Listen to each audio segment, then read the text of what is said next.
Un cordiale buongiorno a tutte le ascoltatrici e a tutti gli ascoltatori da Giulio Cainarca. Ben trovati all'appuntamento con la rassegna stampa. Sono le 7.31, venerdì 31 maggio. Radiolibertà.net, fatevi un bel giro sul nostro sito, molto ricco, molto pieno di spunti e anche di sintesi di quello che va in onda sulla radio, e la pagina Facebook di Radio Libertà per il palinsesto di giornata. La prima pagina dell'ANSA, l'home page dell'ANSA di stamani. Andiamo veloci perché abbiamo diversi appuntamenti, non perdetevi poi tra una mezz'oretta circa alle 8 un'intervista esclusiva di Edoardo Montolli al magistrato Kuno Tarfusser sulla vicenda della strage di Erba. Fa affermazioni molto pesanti Tarfusser e tra le altre cose viene ripreso anche in un lungo articolo, l'avrete visto magari già su Dagospia, ma ne parliamo tra poco. Intanto, primo piano dell'agenzia ANSA di stamani dedicato a Trump condannato nel caso dei pagamenti alla pornostar. Stormy Daniels, colpevole per tutti e 34 i capi di imputazione. Verdetto storico raggiunto all'unanimità. Verdetto farsa, vergogna, dice Trump che lancia una raccolta fondi, sono un prigioniero politico. Biden commenta, c'è un solo modo per tenerlo fuori dalla Casa Bianca: andare a votare. Poi Papa Francesco ha detto un'altra frase che farà discutere: il chiacchiericcio è roba da donne, ma lo vediamo più in dettaglio dopo. Poi ancora in primo piano sull'agenzia ANSA di stamani, la Cina non sarà alla conferenza di pace in Svizzera sulla questione dell'Ucraina. La cronaca nera, buttata giù da un ponte dell'autostrada A4 dal compagno e quel di Vigonza, Padova. Si dovevano sposare, lei ci aveva ripensato. L'anniversario dell'uccisione di Giacomo Matteotti, la Camera lo celebra, Giorgia Meloni ha detto è stato ucciso dallo squadrismo fascista.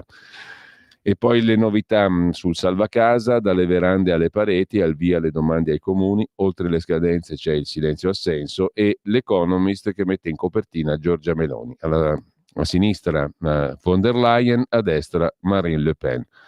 Economist, Meloni in copertina fra le 3 donne chiave d'Europa, con Ursula e Le Pen 3 modi di affrontare il dilemma del populismo, un appoggio in realtà un endorsement per von der Leyen. Scrive l'agenzia ANSA, è sempre dall'agenzia ANSA, dalla Brianza: bimba di 3 anni precipita dal balcone di casa ed è gravissima a Costa Masnaga, Lecco. La piccola al momento dell'incidente si trovava sola in casa, la mamma era al lavoro, il padre era sceso a prendere gli altri 2 figli alla fermata del Piedibus al ritorno da scuola. La bambina di 3 anni è precipitata dal balcone di casa ed è in condizioni molto gravi. Sempre dalla home page dell'ANSA di stamani, per la pagina di politica, Giorgia Meloni sul premierato che chiude una falla e il Colle, il Quirinale, il Presidente della Repubblica non è più supplente. Lasciamo con questo la prima pagina dell'ANSA. Su Dagospia, come vi dicevo, c'è un ampio servizio molto dettagliato che riprende ciò che ascolteremo poi alle 8, ovvero la conversazione di Edoardo Montolli con Kuno Tarfusser. La condanna di Olindo e Rosa non torna nulla, dice il sostituto procuratore generale di Milano, il magistrato che ha presentato la richiesta di revisione per la strage di Erba, ora candidato alle europee con Azione di Calenda. Il magistrato smonta le prove in mano all'accusa. Il riconoscimento di Mario Frigerio frutto di un continuo inculcare il nome di Olindo, finché anche lui ci ha creduto. La macchia sull'auto è ridicola proprio perché non c'è. In un sistema anglosassone non sarebbe neanche stata ammessa. Le confessioni non sono confessioni. E poi, dietro le intercettazioni sparite, ne sono sparite tantissime di intercettazioni in giorni cruciali, a quello che so io ci sarebbe un magistrato, è l'accusa pesantissima che il sostituto procuratore generale di Milano Tarfusser fa. Dietro le intercettazioni sparite, un magistrato e una società fiduciaria, cioè schermata, in Svizzera, ma ascolterete tutto più tardi. Nel frattempo, attenzione, perché il Corriere della Sera apre la sua prima pagina con le armi, la corsa della NATO, colpire in Russia, il sì di Biden. La Casa Bianca ha detto che si può colpire solo nel territorio da cui attaccano Kharkiv.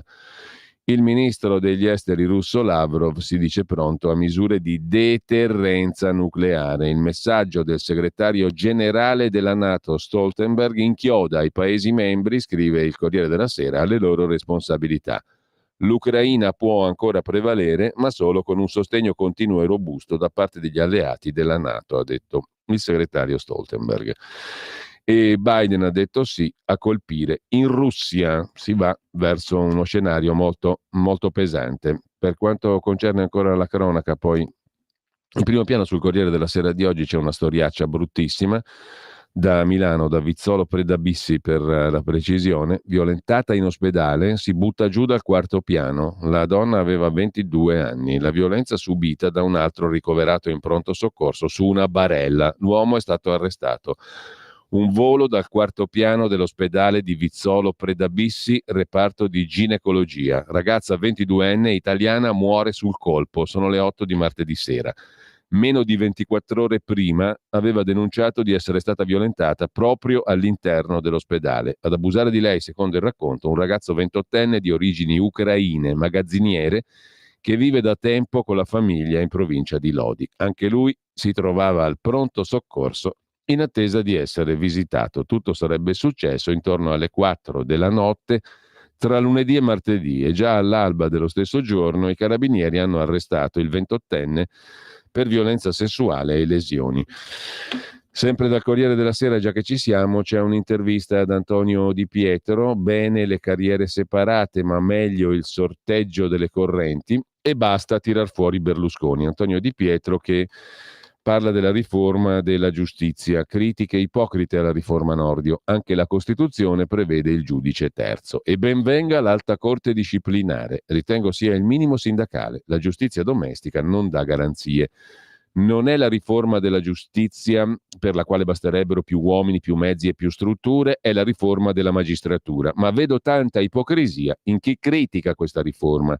Una volta imboccata la strada del sistema accusatorio col nuovo codice di procedura penale, dice Antonio Di Pietro, non c'è dubbio che debba esserci un giudice terzo che nulla ha a che spartire né col PM né con i difensori.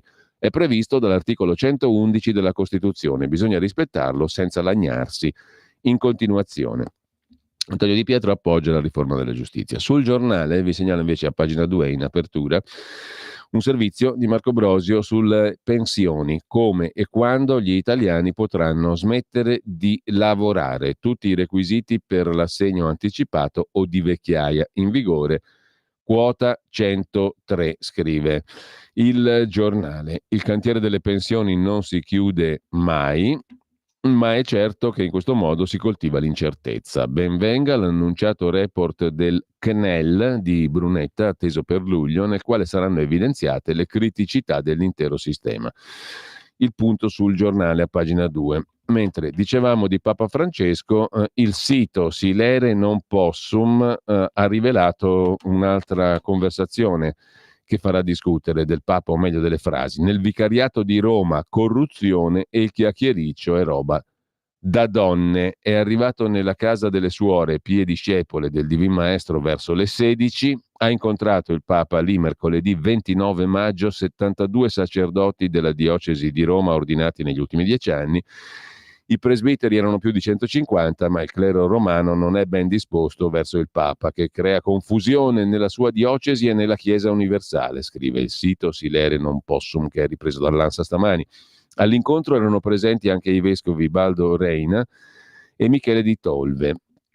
L'incontro coi preti giovani è stato preceduto da un saluto che il pontefice ha rivolto alle suore, che gli hanno regalato una casula cucita da loro e un libro sulla fondatrice. Mentre con i vescovi italiani il Papa si è lasciato andare a considerazioni poco eleganti sui sacerdoti e i seminaristi, con i preti giovani della diocesi di Roma ha lanciato frecciatine condite da sessismo, scrive il sito Silere non possum. Del resto è noto che solo le giornaliste come Franca Giansoldati possono acclamare questo Papa come un innovatore. Davanti alla stampa il pontefice dice che le donne dovrebbero essere coinvolte nella curia, ma davanti ai preti l'altro giorno ha detto che il chiacchiericcio è una cosa da donne, il filo rosso è il medesimo della frociaggine, chi non parla apertamente è una donnicciola, manca di virilità.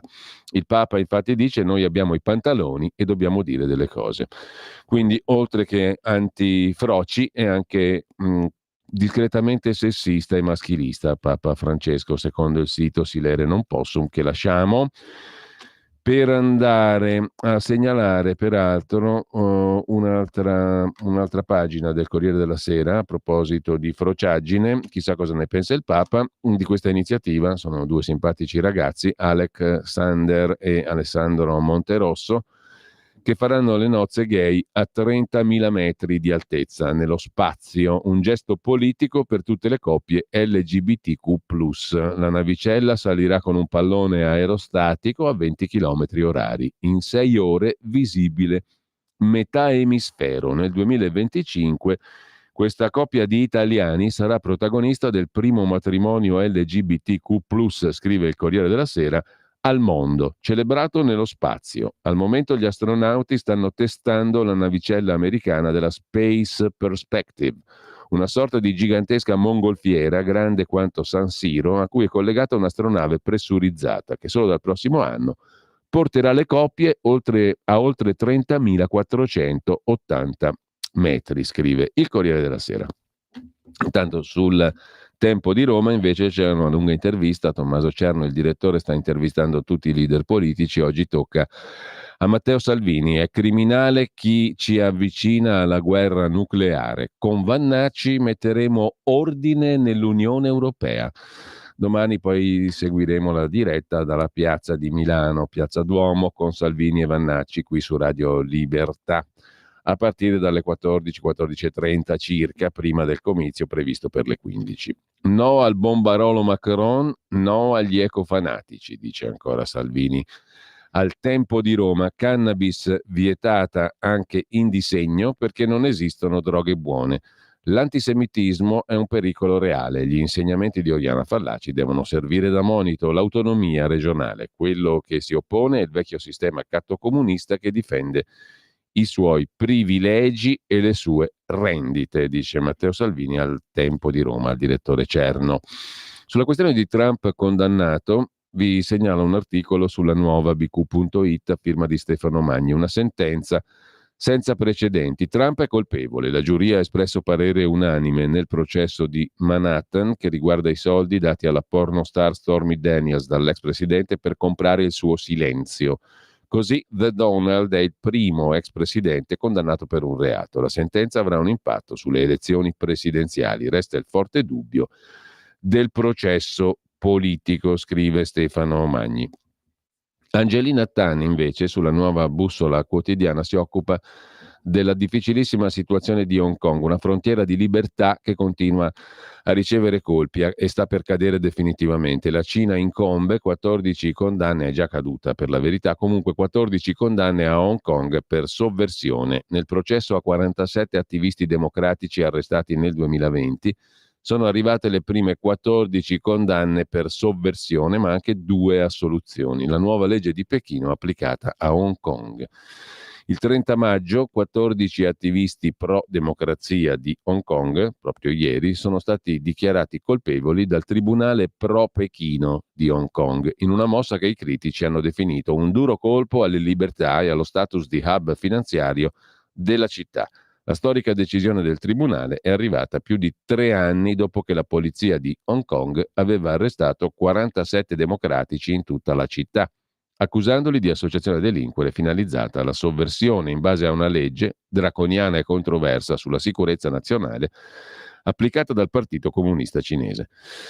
Da Avvenire invece, cominciamo con le interviste di oggi, ce n'è una molto lunga, pagina 5 di Marco Ferrando a John Elkann, presidente di Stellantis, Ferrari, Jedi, Repubblica Stampa e tutta l'altra rimanente galassia editoriale. Costruiamo un futuro più forte, il segnale che vuole lanciare Elkann al governo italiano. 20 anni fa tutti davano la Fiat per morta, ma non è andata così. Grazie all'impegno della mia famiglia, la guida di Sergio e il lavoro di tutti, abbiamo cambiato un destino che pareva segnato, Sergio e Marchionne. Questo ci ha inculcato un forte senso di sopravvivenza. Il 1° maggio dall'arcivescovo Repole un richiamo sui profitti. Ho ascoltato con attenzione, dice John Elkann, le parole dell'arcivescovo di Torino. Nella vita delle comunità la Chiesa ha un ruolo fondamentale, è uno stimolo a fare meglio. La contesa giudiziaria con mia madre, insieme ai fratelli Lapo e Ginevra, fin da piccoli abbiamo subito violenze fisiche e psicologiche, racconta John Elkann. Torneremo ad assumere. Tavares, l'amministratore delegato, è stato chiaro. Abbiamo condiviso un piano per Mirafiori e per tutti gli stabilimenti italiani che potranno creare nuove opportunità di lavoro per i giovani. Qualche numero: 18,6 sono i miliardi di euro di utile con cui Stellantis, insomma la Fiat, ha chiuso il bilancio 2023 su un fatturato di quasi 200 miliardi, ai soci distribuiti 6 miliardi 600 milioni di euro, 18,6 miliardi di utile, fatturato 200 miliardi. 35 miliardi e mezzo di euro di valore al 31 dicembre 23 delle attività finanziarie possedute da Exor, la holding controllata dalla famiglia Agnelli. 74.000 gli addetti delle attività riconducibili alla famiglia Agnelli in Italia. Oltre a Stellantis, le principali società sono Ferrari, Iveco, CNH Trattori. 50 anni l'età media degli addetti di Mirafiori, dove si producono 10-12 Maserati al giorno, e la 500 elettrica, proiettata su 40.000 pezzi per il 2024. 873.000 le auto prodotte in Italia l'anno scorso, compresi i veicoli commerciali. 725.000 fanno capo al gruppo Stellantis. 14,2% la quota di Exor in Stellantis, secondo azionista Peugeot 7,1%, terzo il governo francese con il 6,1%. John Elkann, classe 76, laurea in ingegneria gestionale al Politecnico di Torino, inizia il percorso Fiat nel CDA della Fiat nel 1997, ricorda Avvenire che lo intervista con Marco Ferrando. Sulla Stampa invece c'è John Elkann che parla appunto delle violenze subite dalla madre più nel dettaglio. Io, Lapo e Ginevra siamo stati protetti dai nonni. La madre, insomma, era un mezzo mostro, Margherita Agnelli. Il presidente di Stellantis racconta il rapporto con la madre Margherita e soprattutto la causa per l'eredità, un grande dolore che ha radici lontane, con abusi fisici e psicologici, cioè la madre esercitava violenze sia fisiche che psicologiche sui 3 figliuoli, Lapo, Ginevra e John Elkann.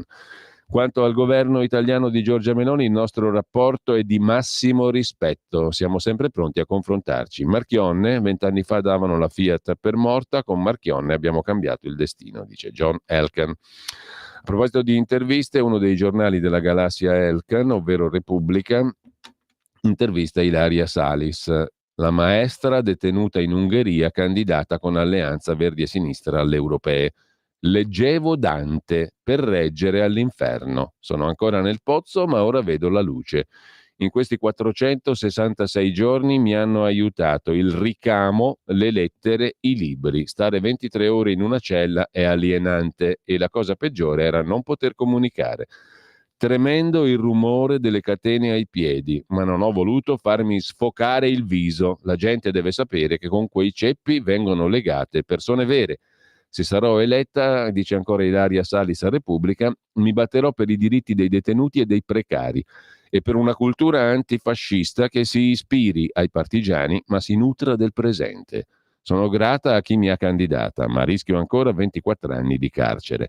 Dopo le minacce neonaziste temo per i miei. In Italia sarei più serena, dice la signora Salis, intervistata da Repubblica, da Viola Giannoli e Fabio Tonacci. E lasciamo questa intervista per andare a un'altra intervista sulla Stampa di Torino, a pagina 5, Giulia Bongiorno, presidente della Commissione Giustizia del Senato, avvocato e anche avvocata di Matteo Salvini nel processo per la questione immigrazione a Palermo. Mai i PM controllati dal governo, così più equilibrio tra accusa e difesa, commenta l'avvocato Bongiorno. La riforma della giustizia targata Nordio non sarà una riforma punitiva, ma sono emersi scandali gravissimi che hanno minato la credibilità della magistratura.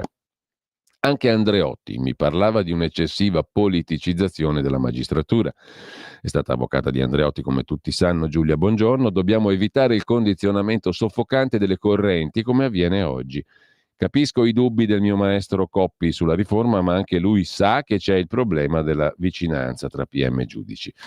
A proposito di giustizia, su Italia Oggi, pagina 4, Domenico Cacopardo, che è stato per una vita magistrato amministrativo peraltro, basta con i partiti dei magistrati, le loro correnti nel Consiglio Superiore della Magistratura erano diventate veri partiti, prevedendo la scelta per sorteggio dei componenti togati dei due organi di autogoverno. Si chiude appunto con le correnti.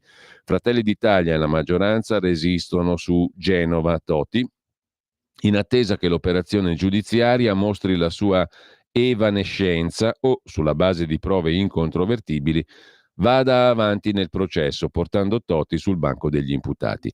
Il presidente ligure agli arresti domiciliari rappresenta una svolta, scrive Cacopardo. Non si è dimesso, dando un colpo mortale all'equazione avviso di garanzia uguale estromissione dall'incarico pubblico, prevedendo che la scelta dei componenti togati del Consiglio Superiore della Magistratura avvenga per sorteggio. Si è spazzata via la partitizzazione della magistratura, con una gestione delle nomine che privilegia l'appartenenza alla fazione rispetto alla carriera e al merito, dice. Scrive anzi Domenico Cacopardo su Italia Oggi. A proposito di interviste, qualcuno si ricorderà, e ne siamo stati orgogliosi di avere avuto tra i nostri collaboratori gratuitamente il professor Ugo Volli. Ugo Volli oggi è intervistato lungamente, un'intera pagina, pagina 6 di Libero, da Giovanni Longoni. La sinistra si crede sempre nel giusto ed è molto pericolosa. Dopo la Shoah, noi ebrei pensavamo di poter essere soltanto progressisti, dice Ugo Volli a Libero. Io ho occupato università, ho scritto sui giornali dell'establishment e alla fine ho scoperto che i compagni sono nemici di Israele.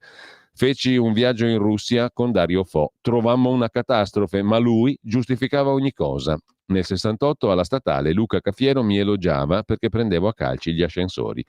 Ugo Volli, semiologo, filosofo, ebreo triestino, è nato nel 1948 come lo Stato di Israele, scrive Giovanni Longoni su Libero. La sua traiettoria politica esemplare, da ragazzo a sinistra dopo gli orrori nazi-fascisti. A 20 anni occupa la statale, a 40 si ritrova nell'establishment progressista, scrive su Repubblica, lavora con Umberto Eco, frequenta il salotto di Inge Feltrinelli. A 50 anni riscopre la pratica religiosa e grazie a un'esperienza in informazione corretta di Angelo Pezzana, oggi è commentatore politico di cose israeliane, sostenitore non ideologico di Netanyahu. Non sa se è un conservatore, di certo non è più di sinistra e non stupirà il fatto che da tempo le porte dei salotti Bene per Ugo Volli sono chiuse, come pure quelle di una certa casa editrice e di certe testate. Nasco nel novembre 48, racconta il professor Volli. La guerra a Trieste aveva causato una devastazione terribile della comunità ebraica. Sono diventato di sinistra da ragazzo, pensavo che bisognasse opporsi al fascismo per quello che aveva fatto. Essere sionisti in quel momento era ovvio. Mia madre si era salvata dai nazisti fungendo in quello che sarebbe diventato Israele. Conservo ancora i suoi documenti di palestinese, cioè abitante del mandato britannico che governava la Palestina. Fra gli scampati alla Shoah, lo Stato di Israele appariva come un'assicurazione sulla vita. I miei erano laici, però fui mandato alla scuola elementare confessionale. Mi furono insegnate le cose fondamentali. Feci il bar mitzvah, la confermazione religiosa, ma mi sono interessato di cultura ebraica solo a partire dagli anni '80. In famiglia sono tutti avvocati, racconta Ugo Volli, ma io, influenzato dai professori di liceo, dall'amicizia con Piero Dorfles, il nipote di Gillo che già studiava alla statale, lo raggiunsi a Milano, attratto da una facoltà di filosofia che in quel momento aveva docenti del livello di Musatti, Dalprà, Paci, Cantoni. Scoppia il 68, faccio la mia parte, ricorda Ugo Volli. Ricordo un episodio banale e significativo. C'era Luca Cafiero, allora assistente di storia della filosofia, capo del servizio d'ordine del movimento studentesco, movimento che aveva come base un locale nei sotterranei della statale, si accedeva con l'ascensore. Arrivo io con in mano un pacco di volantini, l'ascensore non arriva, ho fretta, faccio una cosa da ragazzino imbecille maleducato, comincio a prendere a calci la porta dell'ascensore per sollecitare che arrivasse. Passa Cafiero, che era un mio docente, e invece di dirmi cosa fai stupido, mi fa: bravo, vedo che sei dei nostri. Durante le interminabili assemblee, mentre gli altri parlavano di rivoluzione che avanzava, io estraevo dalle tasche dell'Eschimo i libri e studiavo Husserl. Alla fine mi laureo in logica matematica con Mangione e Geimonat. L'incontro con Umberto Eco. In quel momento era un giovane intellettuale che lavorava in casa editrice. Questa conoscenza divenne un'amicizia. Lui è stato uno dei miei vice padri. Frequentavo casa sua. Ero molto amico di moglie e figli. Già alla fine del mio periodo di studi in statale aiutavo Eco ad architettura. Cominciai a occuparmi di semiotica, cosa che mi portò alla Bompiani, poi all'incarico a Bologna. Leggevo le cose di Eco prima che lui le pubblicasse, ne discutevamo. E poi a Bologna Radio Alice. Bologna divenne l'epicentro della contestazione. Ci fu un grande convegno contro la repressione, coi soliti Deleuze e Guattari che vennero lì a spiegarci che bisognava combattere contro il fascismo del Partito Comunista Emiliano.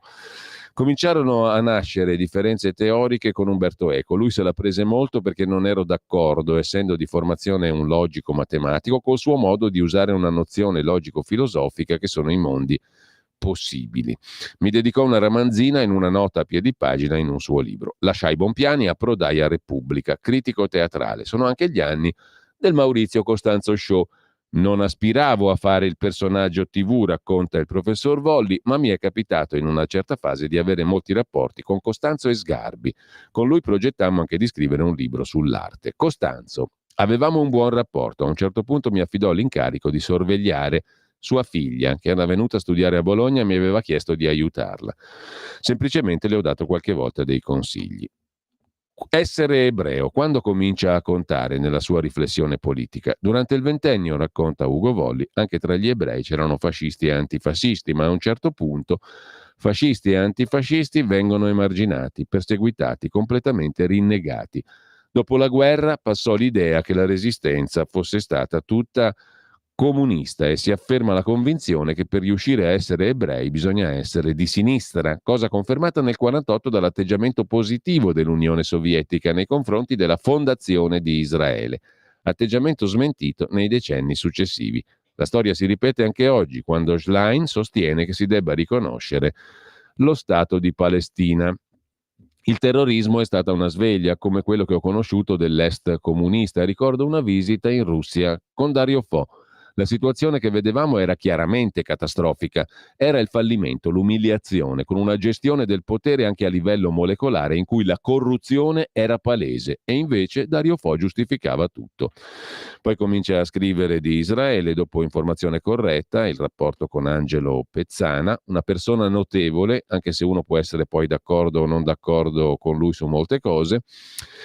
E poi appunto la questione della sinistra che si crede sempre nel giusto e proprio per questa è molto pericolosa. Non so se definirmi conservatore, dice in conclusione della conversazione con Libero il professor Volli. Quanto a Salvini, in una certa fase mi è piaciuto, mi è sembrato ingiustamente demonizzato.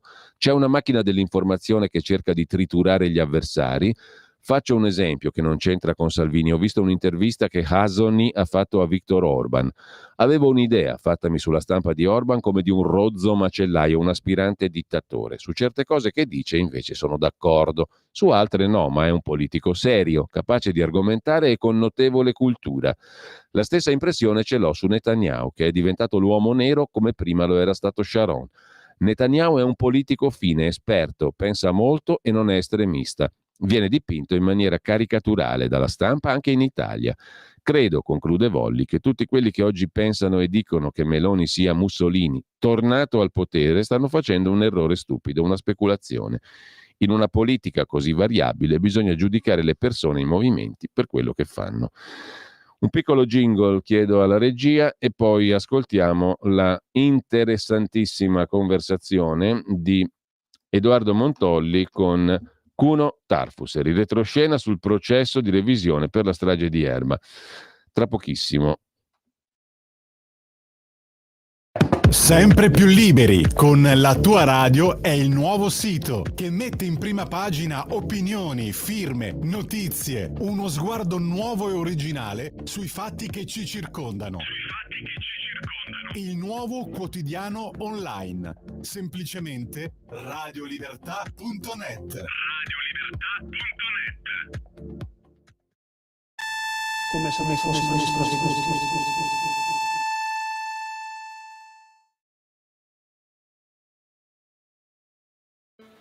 in attesa della decisione della Corte d'Appello di Brescia, che il 10 luglio deciderà sul processo di revisione a carico di Olindo Romano e Rosa Bazzi, abbiamo deciso di intervistare il sostituto procuratore generale di Milano, Cuno Tarfusser, che per primo ha presentato l'istanza di revisione.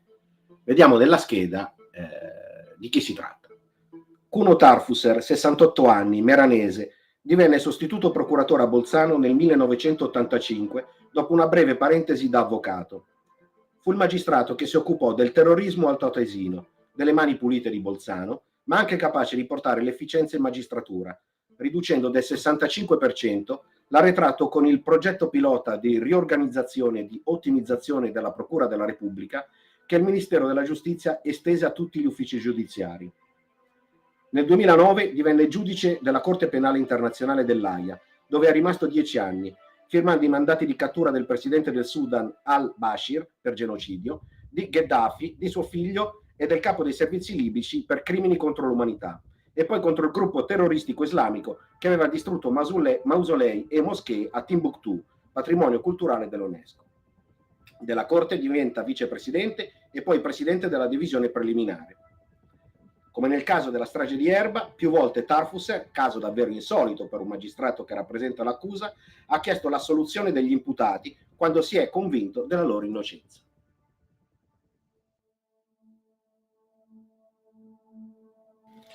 Hanno già scritto che lei si è presentata alle elezioni europee anche grazie alla notorietà sorta dalla sua richiesta di revisione sulla strage di Erba.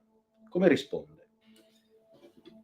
Rispondo che certamente un anno e un mese fa non pensavo alle elezioni europee, cioè io ho fatto questa richiesta di revisione perché sono convinto di quello che ho scritto e le elezioni europee non erano neanche in discussione, voglio dire, non è una cosa a cui ho pensato. Poi ovviamente tutti possono dire quello che vogliono, ma la mia decisione di candidarmi, per utilizzare una terminologia penalistica, è frutto di un dolo d'impeto, non di premeditazione. Dopo torneremo sui motivi che l'hanno portata a presentarsi alle elezioni. Parliamo un attimo della questione della richiesta di revisione. Subito dopo la richiesta di revisione, lei è finito al centro delle polemiche.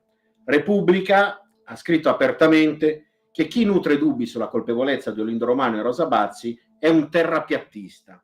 Altri attacchi sono arrivati dal Fatto Quotidiano e da alcune trasmissioni televisive. Lei come si è sentito in questa situazione? Ma guardi, allora, io è chiaro che nel momento in cui ho depositato la mia richiesta di revisione sapevo che qualche polemica sarebbe sorta, comunque qualche discussione, non avrei mai immaginato la dimensione.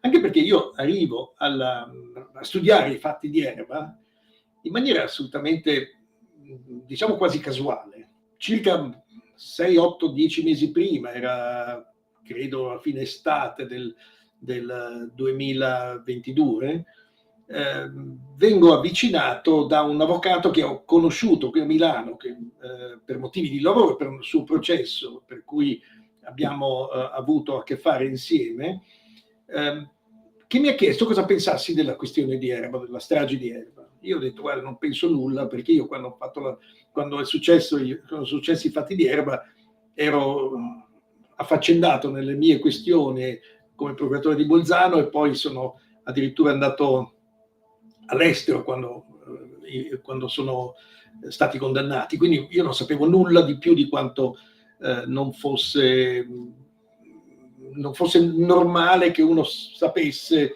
guardando la televisione o leggendo i titoli dei giornali, anche perché poi non mi interessano molto i fatti di cronaca altrui, ne avevo abbastanza da fare coi miei.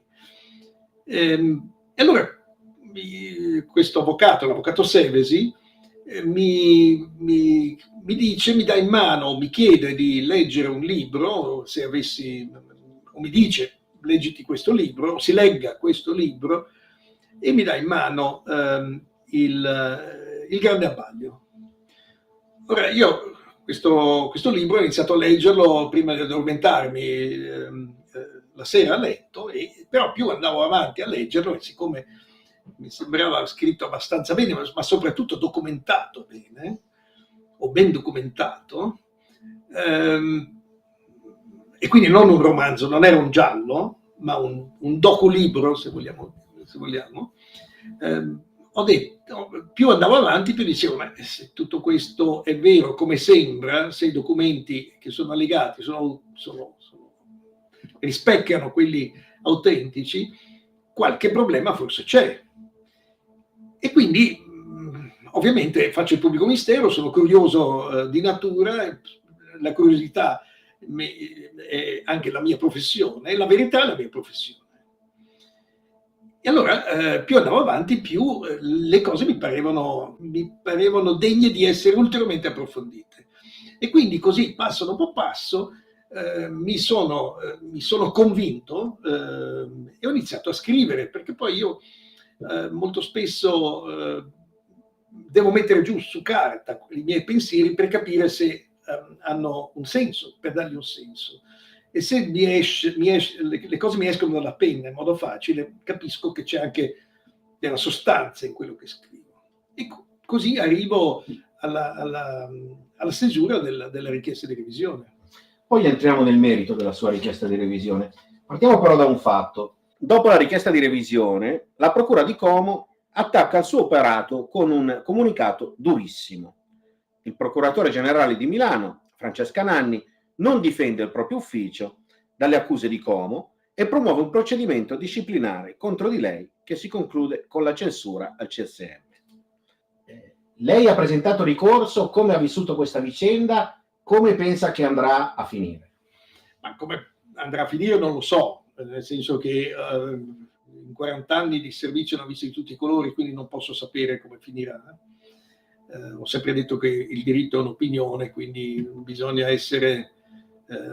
accettare le cose come vengono. Io sono serenissimo, io sono orgoglioso di quello che ho fatto, sono orgoglioso di come l'ho fatto e sono certo delle cose che ho scritto.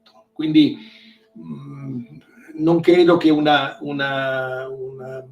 condanna, una censura mi cambia la vita, anche perché sto andando in pensione, quindi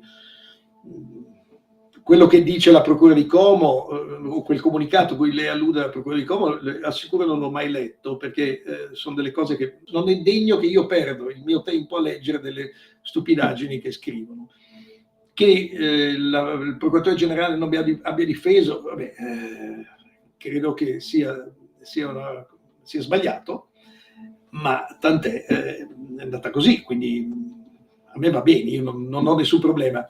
Io penso che ci sono due persone all'ergastolo e questo è il mio fine, cercare di, siccome credo che siano all'ergastolo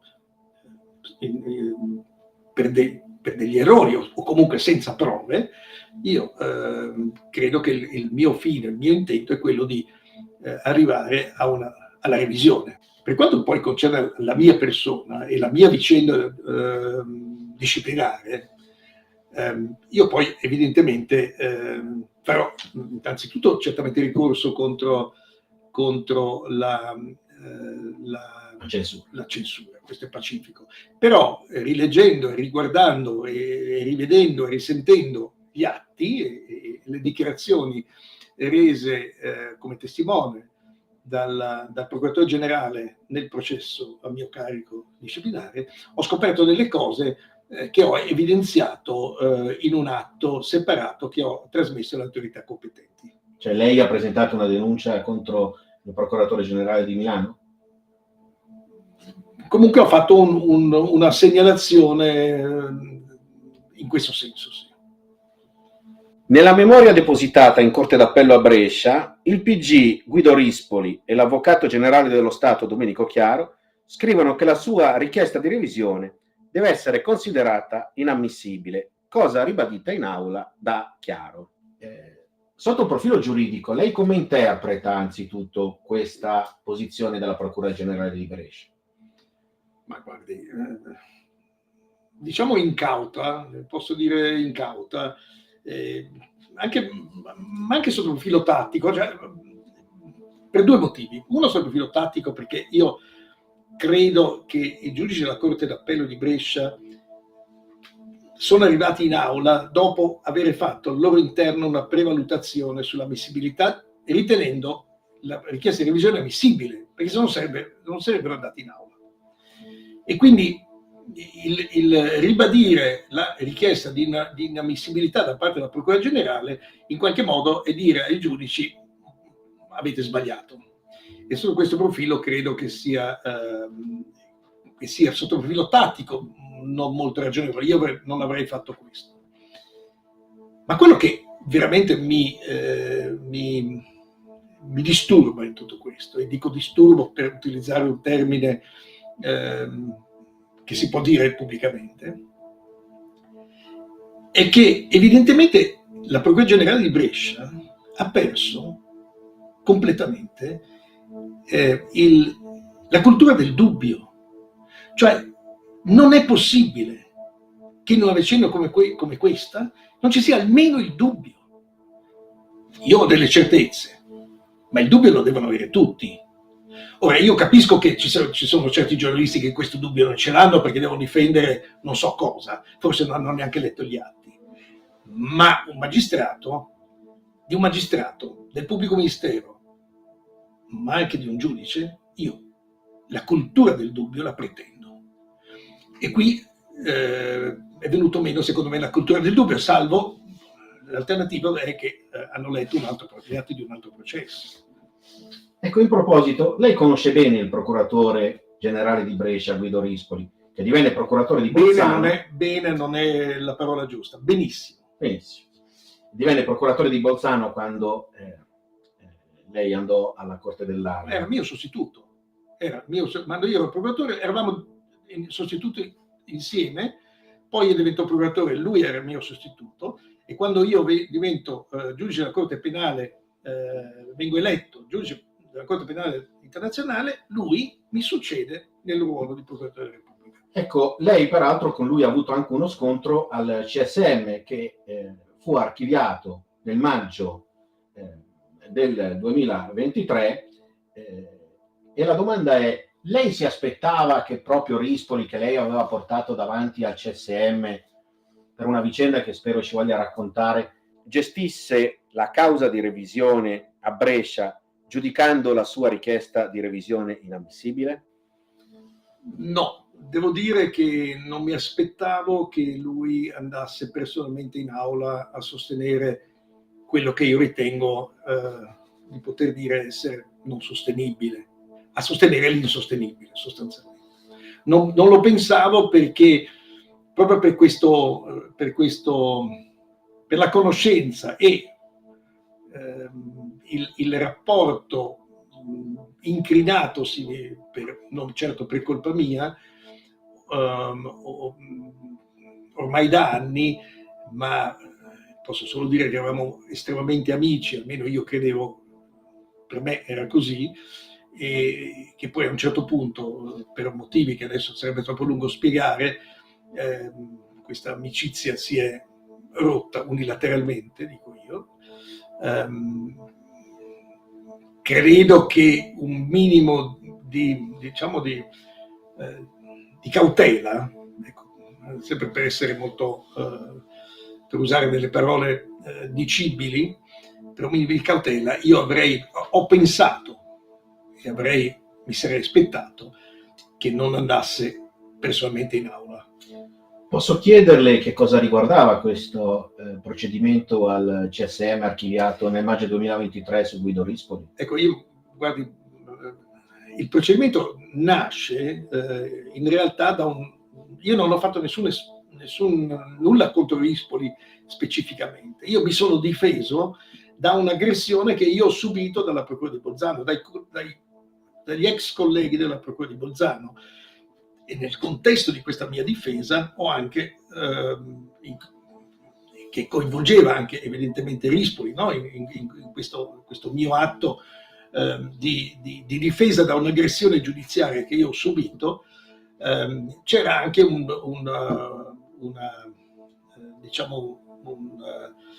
una memoria che io ho fatto in cui citavo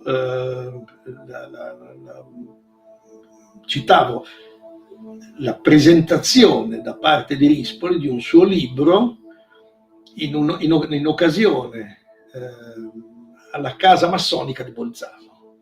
Cioè lui all'epoca andò alla casa massonica di Bolzano a presentare il libro e io questo l'ho fatto presente perché mi sembrava una questione di una certa rilevanza. E se posso chiederle i motivi dell'archiviazione, quali sono? Guardi, posso dire, io mi sono disinteressato perché io so che è uscito, ho saputo così, però non mi sono interessato oltremodo. So che c'è stato un procedimento, perché questo lo so, ne ho sentito parlare, ma non ho mai letto le conclusioni, perché veramente, cioè, in diritto si può dire tutto e il contrario di tutto. Quindi a me quello che scrivono in un senso o nell'altro mi interessa relativamente. Entriamo un attimo nel processo di revisione. Una decina di giorni prima che ci fosse il processo di revisione, il quotidiano di Como, la provincia, sapeva già che la Procura Generale di Brescia si sarebbe opposta con forza alla richiesta di revisione. E in aula il procuratore generale Guido Rispoli ha fatto capire, a proposito di una fotografia, di essere in contatto con il procuratore di Como, Massimo Astori. Allora siamo andati a prendere le immagini dei vigili del fuoco. Qui sono foto, attenzione. Vigili del fuoco, Si aspettava un filo diretto tra la Procura di Como e la Procura Generale di Brescia? No, io mi aspettavo un filo diretto tra Procura Generale di Brescia e Procura Generale di Milano, ovvero tra il Procuratore Generale di Milano, di Brescia, e la mia persona che ha fatto la richiesta di revisione. Questo mi aspettavo. E questo sarebbe stato perfettamente legittimo, e in questo senso mi ero anche mosso con Rispoli, scrivendogli un messaggio, ma che è stato questa proposta di incontro è stata declinata da Rispoli. Parliamo delle 3 prove contro Lindo Romano e Rosa Bazzi. Quali sono secondo lei le cose che non tornano nelle 3 prove che hanno portato alla condanna di Olindo Rosa? Nulla torna, cioè semplicemente nulla. Cioè, partiamo dalla prima, il riconoscimento di Mario Frigerio. Che non c'è stato. Cioè il riconoscimento di Mario Frigerio è frutto di un continuo inculcare il nome di inculcare nella testa di Frigerio il nome di Olindo, o la figura di Olindo, finché evidentemente anche lui ha creduto che fosse Olindo. Ma Olindo esce certamente la prima volta il nome di Olindo esce dalla bocca di Frigerio, credo, adesso se ricordo bene, al terzo esame, perché il primo certamente no, 4 giorni nell'immediatezza, dove descrive tutt'altra persona e dice anche di non averlo mai visto, la persona che l'ha aggredito non l'aveva mai visto prima. Poi arriva il maresciallo, il comandante di Erba, che evidentemente cerca continua a suggerirgli il nome di Olindo, credo 8 o 9 volte, e poi arrivano i 2 pubblici ministeri diversi dal primo, e credo in quell'occasione lo faccia per la prima volta il nome di Olindo, ma in un momento in cui anche lì il momento in cui lui aveva già potuto elaborare questa cosa che in qualche modo, ma poi lo dice benissimo il professor Sartori, no? Io non sono uno specialista, io dico solo una cosa, e questo è pacifico. Il primo esame da parte del pubblico ministero, che è andato certamente in ospedale 4 giorni dopo, autorizzato dai medici perché Frigerio si è svegliato, in quell'occasione certamente non fa il nome di Olindo. Che ne dicano i periti, perché poi sai, nelle perizie si può dire tutto il contrario di tutto. Comunque non lo fa, perché se no Picotti, che è andato lì per sapere, evidentemente non per sapere come stesse Frigerio, ma per sapere se ha visto qualcosa, che è andato lì per questo, se avesse fatto un accenno che minimamente potesse fare riferimento a Olindo, comunque una persona che corrisponda alle sembianze di Olindo, l'avrebbe scritto. Non l'ha fatto. Quindi, e la prova che non l'ha fatto e lui non l'ha sentito, perché non l'ha fatto, è dato da una circostanza che secondo me, da pubblico ministero lo dico. Il giorno dopo sarebbe tornato per approfondire, perché io capisco che poi lo devi lasciare riposare, ma il giorno dopo sarebbe tornato, il giorno dopo sarebbe tornato ancora, cioè avrebbero battuto il ferro. Invece non hanno fatto nulla, è andato Gallorini senza essere delegato, che non c'è nessuna delega a Gallorini da parte del pubblico ministero, è andato Gallorini e gli ha fatto è lui che ha fatto il nome di Olindo. Ed è anche questo, non è che poi hanno battuto questo ferro, perché i magistrati sono andati ancora, hanno aspettato ancora 3-4 giorni per andare, 6 giorni dopo per andare. Quindi è pacifico che il nome di Olindo non è mai uscito dalla bocca di Frigerio, se non una volta che era stato, diciamo, anche involontariamente, cioè io adesso non sto dicendo che è stato fatto apposta, però manipolato, cioè, o indotto, ecco. E arriviamo alla macchia sull'auto di Olindo. Beh, la macchia sull'auto è ridicola, proprio, è una roba ridicola, perché la macchia sull'auto non c'è, semplicemente non c'è. Una prova di questo genere, in un sistema che noi diciamo sempre è quello che vorremmo avere, no? Un sistema anglosassone, eccetera. Non sarebbe neanche stata ammessa, perché semplice fatto che non c'è la catena di custodia della prova, cioè non c'è la prova del prelievo, non abbiamo la prova di come è stato prelevato e cosa è stato prelevato, abbiamo solo una fotografia da cui non si vede nulla e abbiamo un esame fatto dal dottor Previdere che dice che il sangue che lui ha analizzato è della signora Cherubini, ma che quel sangue che lui ha analizzato e che è della signora Cherubini, su cui non c'è nessuna discussione, sia il frutto di quel prelievo, questa prova non c'è. Quindi secondo me non esiste, è una prova inesistente, è una prova che semplicemente non esiste, è esistita solo per i provvedimenti di fermo, cioè per giustificare i provvedimenti di fermo, punto. Ma la prova non c'è, è una prova tecnicamente inesistente. Andiamo alla terza prova, che sono le confessioni. Anzitutto le vorrei chiedere, a proposito delle confessioni, cosa pensa del fatto che il GIP non ha mai saputo che alla coppia erano state mostrate le foto della strage e il fatto che a Rosa siano state lette tutte le dichiarazioni di Olindo? Però delle confessioni volevo dire qualcosa prima ancora. Prego. Le confessioni sono, cioè delle confessioni, degli interrogatori, non delle confessioni.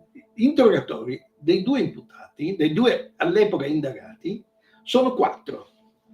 Sono 2 interrogatori fatti nell'immediatezza del fermo, ovvero l'8 gennaio, e 2 interrogatori fatti 48 ore dopo, il 10 gennaio. Okay?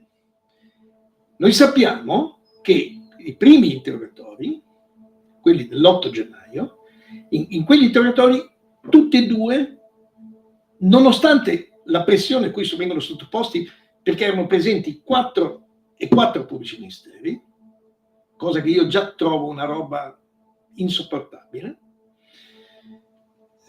negano di essere autori della strage. Quindi negano. 48 ore dopo fanno delle confessioni. Ora, io le ho ascoltate, cioè una cosa è leggerle, un'altra cosa è ascoltarle. Quindi ho ascoltato l'audio e io vi assicuro, o le assicuro, che era difficilissimo per due persone di quella, diciamo, caratura intellettuale bassa, diciamo, con tutto il rispetto, ma certamente non talmente forte da opporsi a 4 pubblici ministeri di governo. Era difficile opporsi ad una pressione fortissima, ma fortissima, che io nella richiesta di revisione ho detto che eravamo al limite della correttezza di cui all'articolo, adesso non ricordo, 62 quello che è. Quindi io non mi meraviglio che due persone di quello spessore intellettuale a un certo punto crollano, perché sono fortemente portati anche con delle promesse che in queste 48 ore le sono state fatte, di cui ovviamente loro non potevano sapere quanto erano fondate, legittime, possibili, promesse che erano state fatte, no? Parliamo della cella comune, matrimoniale, tutto quello che volete, o di uscire presto se confessavano, quant'altro. Ecco, io credo che queste due confessioni, già per come sono stati, per come gli interrogatori sono stati condotti, devono essere presi cioè la loro valenza probatoria è bassissima o quasi nulla. Adesso, a prescindere da tutte le difformità rispetto alla realtà che sono state, che si sono evidenziate, abbiamo evidenziato, ma che nelle sentenze evidentemente si dice così genericamente sono genuine. Non lo sono, semplicemente non lo sono. Quindi anche queste, cioè la confessione non è una prova regina, la confessione è una prova che va, come tutte le altre prove, va verificata rispetto alla fondatezza, alla verosimiglianza, eccetera. Questo non è stato fatto. E la cosa che secondo me è grave, che ho anche evidenziato nella mia richiesta di revisione, è data dal fatto che le sentenze, tutte e due le sentenze di merito, aprono la motivazione partendo dalle confessioni e fanno una lunga disquisizione sulle confessioni. Però questa è una metodologia secondo me sbagliata, perché in realtà le confessioni sono conseguenza del provvedimento di fermo, dell'arresto, che fonda già su due prove, diciamo, farlocche, e quindi le confessioni erano assolutamente necessarie ai pubblici ministeri, perché senza quelle confessioni, virgolette, secondo me non avrebbe neanche potuto convalidare i fermi, certamente non a carico della Bazzi. Un'ultima cosa inerente alla strage. Nella strage di Erba le intercettazioni sono state svolte dalla società SIO di Cantù, ma sono state consegnate alla difesa da un'altra società, la Wilog. Di queste intercettazioni ne mancano il 50% per Frigerio e moltissime in date cruciali di Olindo Romano e Rosa Pazzi. Qual è il problema? Che parte di questa società Wilog risulta sconosciuta allo Stato, ovvero schermata dietro una fiduciaria svizzera. Tecnicamente e giuridicamente, lei come giudica questo aspetto? Tecnicamente è possibile, evidentemente. problema è giuridicamente se è possibile, ecco, tecnicamente tutto è possibile. Ora, io di questa cosa ovviamente sapevo quando ho iniziato a occuparmi nello studio degli atti. Non ne ho parlato nella richiesta di revisione perché mi sono concentrato sotto il profilo istituzionale sulle prove, sulla valutazione delle prove. Certamente questo è un vulnus pazzesco di tutto il processo, e la cosa secondo me gravissima è che di questa mancanza di gran parte delle intercettazioni non solo non si parla, ma le si utilizza contro di loro. Cioè qualcosa che in realtà non esiste sotto un filo tecnico negli atti per colpa di qualcuno, evidentemente non certo dei due condannati, lo si utilizza contro i due indagati, no?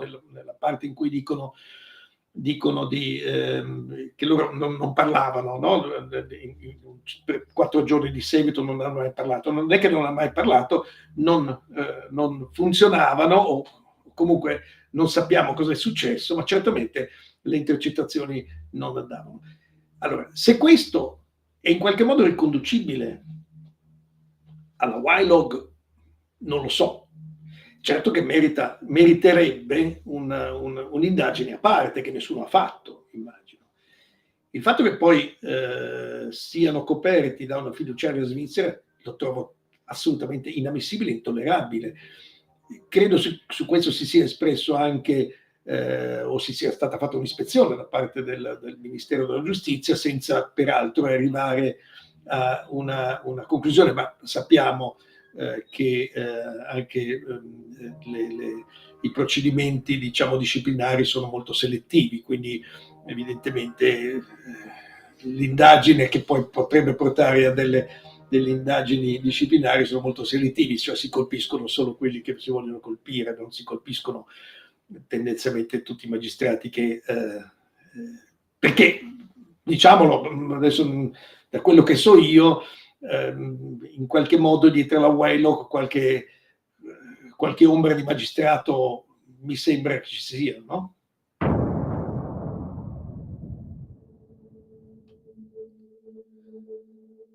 Allora, avete sentito la conclusione di questa intervista di Edoardo Montolli, la trovate anche su frontedelblog.it in apertura e la conclusione è terrificante dal mio punto di vista. Vale a dire, si era già adombrata questa possibilità, ma adesso ne parla un magistrato di lunga esperienza. Dietro la scomparsa delle intercettazioni rilevanti sul caso della strage di Erba ci sarebbe anche l'interesse di un magistrato in una società svizzera fiduciaria schermata della quale non si conoscono realmente i proprietari. La cosa è molto pesante. Il Ministero della Giustizia ha fatto un'indagine, avete sentito come l'ha ricostruita la vicenda del dottor Tarfusser, ma l'indagine non ha portato a nulla. Che cosa si sarebbe scoperto? Cosa è stato celato? Cosa non si è scoperto?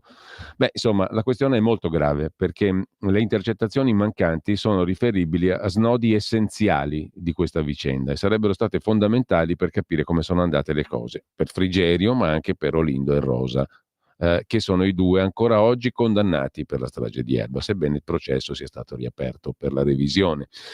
Allora, l'accusa è molto pesante, vedremo cosa ne sortirà. Intanto abbiamo ascoltato, credo, un documento molto interessante, importante, proprio nei giorni in cui si parla di riforma della giustizia. E qui si toccano temi talmente strutturali che credo vadano ben oltre addirittura il portato della riforma. In ogni caso, previsioni del tempo e poi abbiamo con noi, come tutti i venerdì, il professor Fabrizio Pezzani. Stai ascoltando Radio Libertà, la tua voce libera, senza filtri né censure, la tua radio.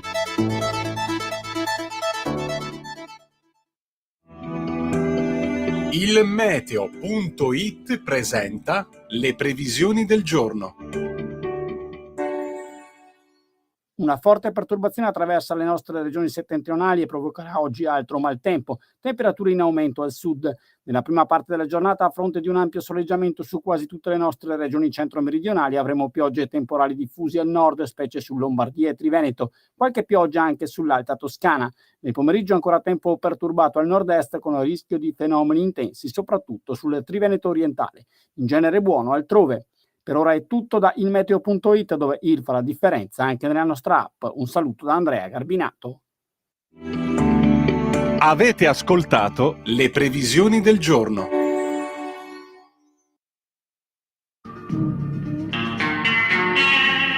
Il buono e il cattivo. Mercoledì, giovedì e venerdì dalle ore 12 alle 13. Che giorno è? Con Pierluigi Pellegrin. Ed è tutto magna magna con Sammy Varin.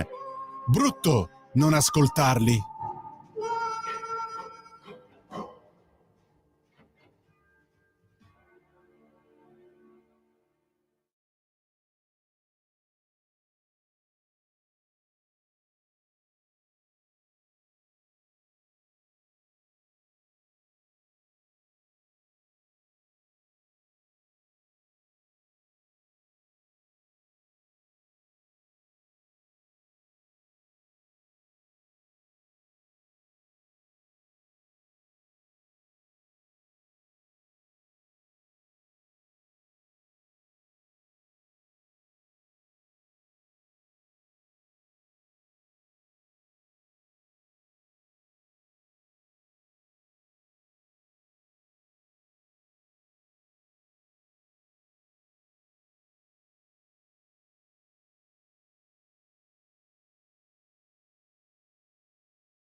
Ed eccoci qua, ritornati in diretta con un po' di ritardo, abbiamo slittato, ma siamo comunque in collegamento con il professor Fabrizio Pezzani. Buongiorno professore, grazie. Buongiorno a tutti. Allora andiamo subito al dunque, perché io vorrei parlare con te di un paio di cose. La prima ha a che fare con i nostri conti pubblici e anche con il voto per il prossimo Parlamento europeo e quindi con l'inizio di una nuova legislatura da una parte, ma anche di una nuova governance dell'Unione Europea. Sarà una nuova commissione e tutto il resto. Allora, c'ho sotto mano un articolo nel quale si parla proprio di questo, che il problema è che il governo italiano deve trovare i soldi per la prossima finanziaria, ma dopo il voto europeo l'Unione Europea probabilmente metterà in pratica il nuovo patto di stabilità. Per l'Italia quindi saranno abbastanza dolori, prevede questo scenario. Il premier Meloni si illude di poter ridiscutere il patto di stabilità,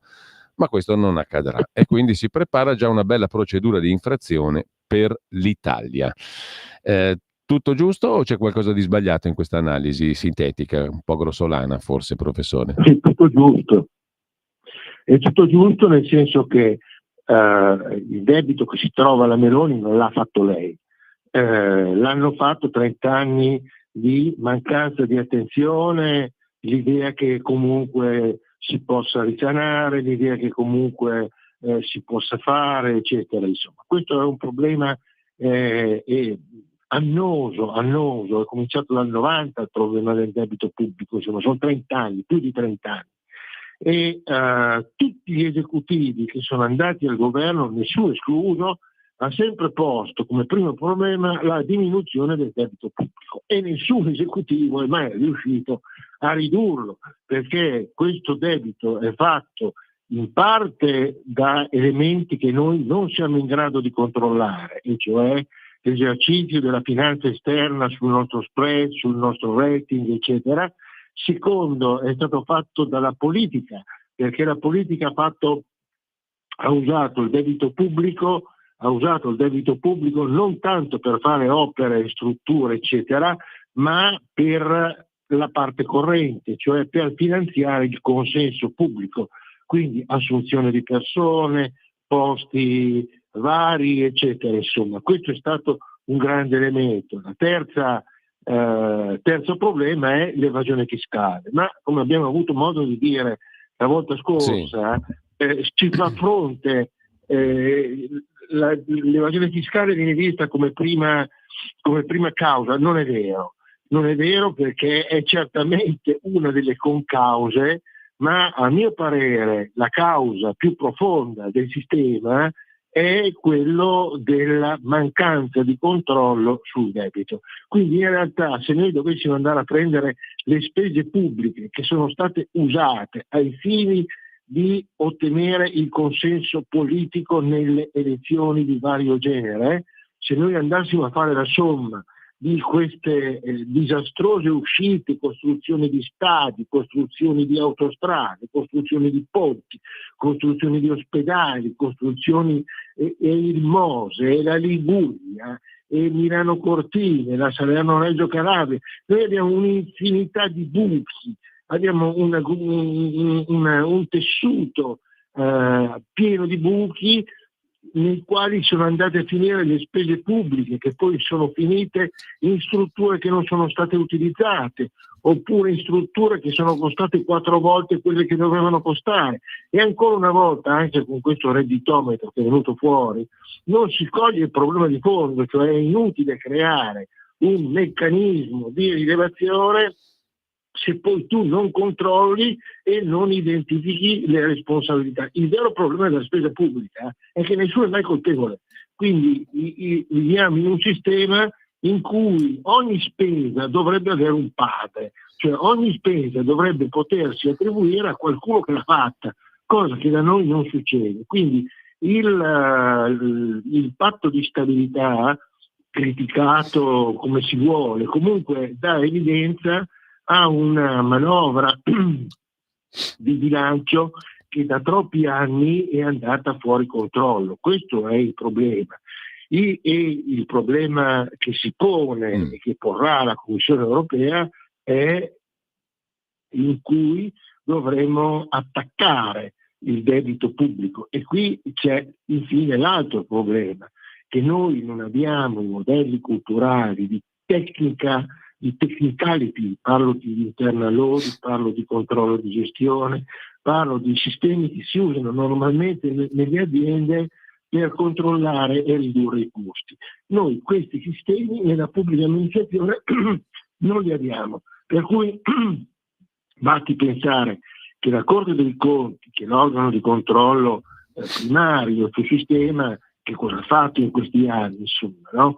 Poi le professionalità richieste per entrare nella Corte dei Conti sono esclusivamente le professionalità giuridiche. Tu devi essere laureato in giurisprudenza, il laureato in economia non entra, il laureato in architettura non entra, il laureato in ingegneria non entra, per cui in realtà il controllo è un controllo profondamente normativo sulle norme, sulla disattenzione delle norme, ma non investe mai i reali responsabili incolpandoli poi alla fine di quello che hanno fatto. Quindi, professore, qua non ne usciamo, detto in maniera molto volgare, perché se non cambiano le questioni strutturali è poco rilevante che ci sia un governo di destra, di sinistra, tecnico, sopra o sotto. È relativamente poco rilevante, no? O sbaglio? È poco rilevante, nel senso che il problema poi non sono il problema. Allora, usiamo un tono un po' forte. Il problema non è il debito in sé, che certamente è un grande problema. Il vero problema è che noi non abbiamo uomini con la professionalità adeguata per affrontare questo problema, perché tutte le volte che c'è da mettere una persona in un determinato posto, il criterio di scelta è quello del merito di appartenenza. Tu appartieni a qualcuno, appartieni a qualche partito, bene, allora puoi entrare. Se tu sei bravo, sei anche il più bravo del mondo, ma non appartieni a un partito, non porti a casa dei voti, tu entri lo stesso. Quindi il vero problema, ma è sempre stato così, i problemi non sono mai problemi tecnici né problemi economici, i problemi sono sempre e soltanto problemi di uomini. O hai uomini con le competenze, con l'onestà intellettuale, con il coraggio di fare le cose giuste per la gente, oppure tutto è perfettamente inutile. Allora, sai cosa mi viene in mente? Quello che abbiamo ascoltato poco fa per bocca di un grande magistrato di grande esperienza, il dottor Kuno Tarfusser, il quale sostanzialmente ci ha raccontato in 30 minuti che abbiamo sentito prima della nostra conversazione la stessa cosa. Qua non è questione di regole, di riforme, eccetera, è questione di persone. Perché se uno non ha la cultura del dubbio e fa il magistrato, è tarato all'origine, perché non è questione di regole che regolano il suo mestiere. Se te non hai la cultura del dubbio, o peggio, se sei corrotto e non sei corretto, non c'è regola e non c'è riforma che tenga. Mi sembra che si possa dire la stessa cosa anche per l'economia, no? O anche per la politica. La stessa cosa. Esattamente la stessa cosa. Noi, insomma, io ho visto tutti questi processi perché li ho seguiti e in parte ho contribuito a cercare di metterli in rotta, sono stato a Milano, sono stato ai ministeri, quindi le cose le ho viste, d'accordo? Quello che manca è quello che dice il magistrato, cioè mancano le competenze basilari, mancano, perché i criteri di selezione delle persone per le pubbliche amministrazioni sono sempre legati all'amico dell'amico dell'amico dell'amico dell'amico. Allora, in questa strada tu non fai che peggiorare il sistema, perché quello che tu chiami, che è una persona di scarso valore, quando si troverà nella condizione di chiamare qualcun altro, lui chiamerà un altro ancora di più basso valore e così finisce. Ma questa è la storia del collasso delle civiltà in 2000 anni e funziona sempre così. Cioè una società collassa quando al potere vanno persone con scarse competenze morali e tecniche e quando queste persone si devono circondare di altre persone vanno a scegliere quelle che, fra virgolette, sono non oneste come loro, vanno a scegliere persone che non controllano, vanno a scegliere persone che coprono quello che hanno fatto e quindi di più basso livello. Queste a loro volta, come ho detto, scelgono persone sempre di più basso livello. Finché il sistema collassa, è stato così per l'impero romano, è stato così per la Germania, è stato così per l'Inghilterra, è così e si sta verificando così davanti agli occhi di tutti per gli Stati Uniti, dove abbiamo in corsa per la presidenza due persone che sono chiaramente inidonee, non sono in grado di rappresentare un paese come gli Stati Uniti, ma in realtà è il risultato di un processo di selezione che si è incancrenito. Questo è il problema. Allora, c'è Dario che dice sarebbe interessante via WhatsApp, ci chiede cosa pensa il suo ospite sulla competenza dei candidati alle prossime europee. Qui apriremo tutta un'altra discussione. Il professore, chiede un altro ascoltatore, chiede un governo tecnico o governo dei competenti? Questa è una domanda che ti giro anche in maniera stimolante. Non credo che tu abbia in mente un governo dei competenti o dei tecnici per ovviare a tutto questo, no? Io vorrei un governo di onesti. Non esistono governi tecnici, non esistono governi politici, perché il governo tecnico è nominato dalla politica e poi è la politica che deve approvare i decreti, le leggi, e è la politica la parte più importante. Quindi i governi tecnici non funzionano, non hanno funzionato, Monti piuttosto che Dini, piuttosto che altri che ci sono stati nel nostro paese. Non esiste un governo tecnico perché i criteri di selezione, siamo sempre lì, dei tecnici sono sempre legati a politici i quali sceglieranno quei tecnici che a loro fanno più comodo. Non esiste un governo tecnico indipendente. Questa è la realtà. Per quanto riguarda la preparazione complessiva, io ho scritto un articolo usando il termine kafkiano, e cioè raramente sento parlare di problemi europei, eppure abbiamo dei problemi estremamente importanti a livello di Europa, perché il nuovo Consiglio europeo si troverà ad affrontare delle sfide importanti, si troverà ad affrontare il dilemma della guerra in Ucraina, se sostenere o non sostenere, questo cosa poi fare. apriamo un capitolo a parte su questo, perché ci arriviamo alla seconda questione di cui volevo parlare con te. Però già che siamo sul tema dell'Europa, io ti volevo chiedere, ma sinteticamente il nuovo patto di stabilità è veramente nuovo o siamo sempre alle prese con la solita cosa? Quindi con il commissariamento della politica economica dei singoli paesi, in estrema sintesi, e che grado di libertà o di differenza rispetto al passato può avere il governo italiano da qui in avanti? Nessuno.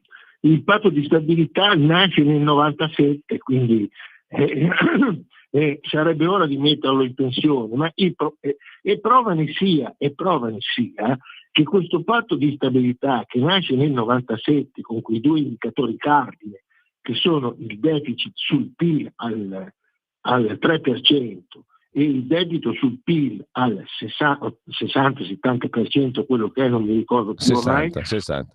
Questi numeri, questi vincoli nascono nel 97 e prova ne sia che dimostra che non funziona è che i debiti hanno continuamente manifestato di alzarsi, cioè è indebitata la Francia, la Germania, l'Italia, la Grecia, il Portogallo, chi più chi meno. Quindi il patto di stabilità, così come è stato concepito, non ha assolutamente contribuito a ridurre il debito, perché il debito in tutti i paesi è sensibilmente cresciuto.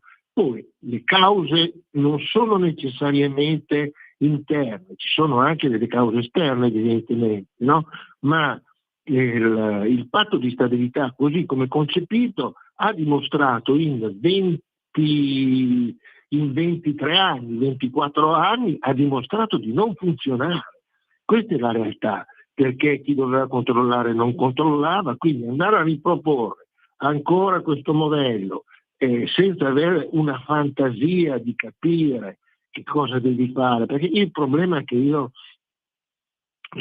sottolineo, essendomi occupato specificatamente di problemi di controllo, di gestione, di internal audit in città importanti come Milano e Roma piuttosto che ai ministeri, il problema sono le responsabilità. Se tu non riesci a collegare un fatto grave, una inadempienza, a un esatto soggetto, ma diventa poi una cosa che va a finire nel mucchio, non si risolve mai, insomma, no? Mentre noi abbiamo una giurisprudenza che insiste nel fare delle norme che ti spiega come devi fare. In realtà il problema non è quello.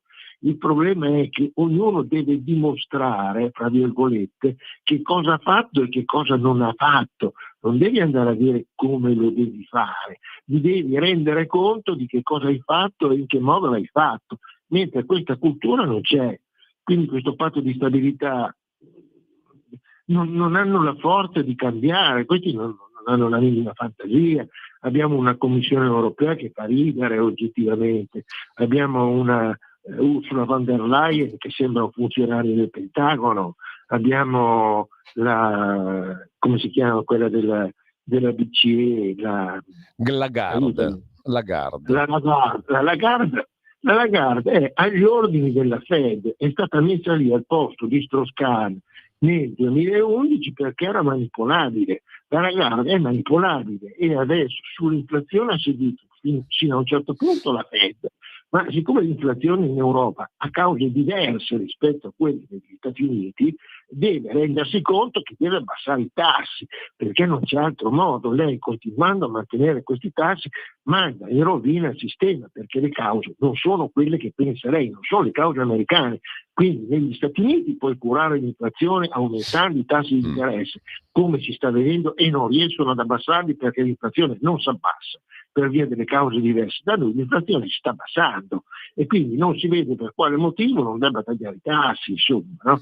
Per cui alla fine anche lei è culturalmente, tecnicamente inadeguata al ruolo che copre. Chiaro. Allora, a proposito di Stati Uniti ed Europa, una notizia che oggi il Corriere della Sera mette giustamente in rilievo, in primo piano, riguarda l'utilizzo della NATO per colpire in Russia, con il sì del presidente degli Stati Uniti, Biden, il quale ha precisato che il tema cruciale dal punto di vista militare è la possibilità di eliminare le restrizioni circa l'uso delle armi fornite dall'Occidente all'Ucraina per colpire obiettivi militari in territorio russo. Insomma, Biden ha detto sì, si può colpire la Russia in Russia con le armi fornite dalla NATO e dall'Occidente, il che credo significhi aprire la strada a una guerra di carattere mondiale, perché se la NATO legittima l'uso di armi da parte degli ucraini fornite dalla NATO e dall'Occidente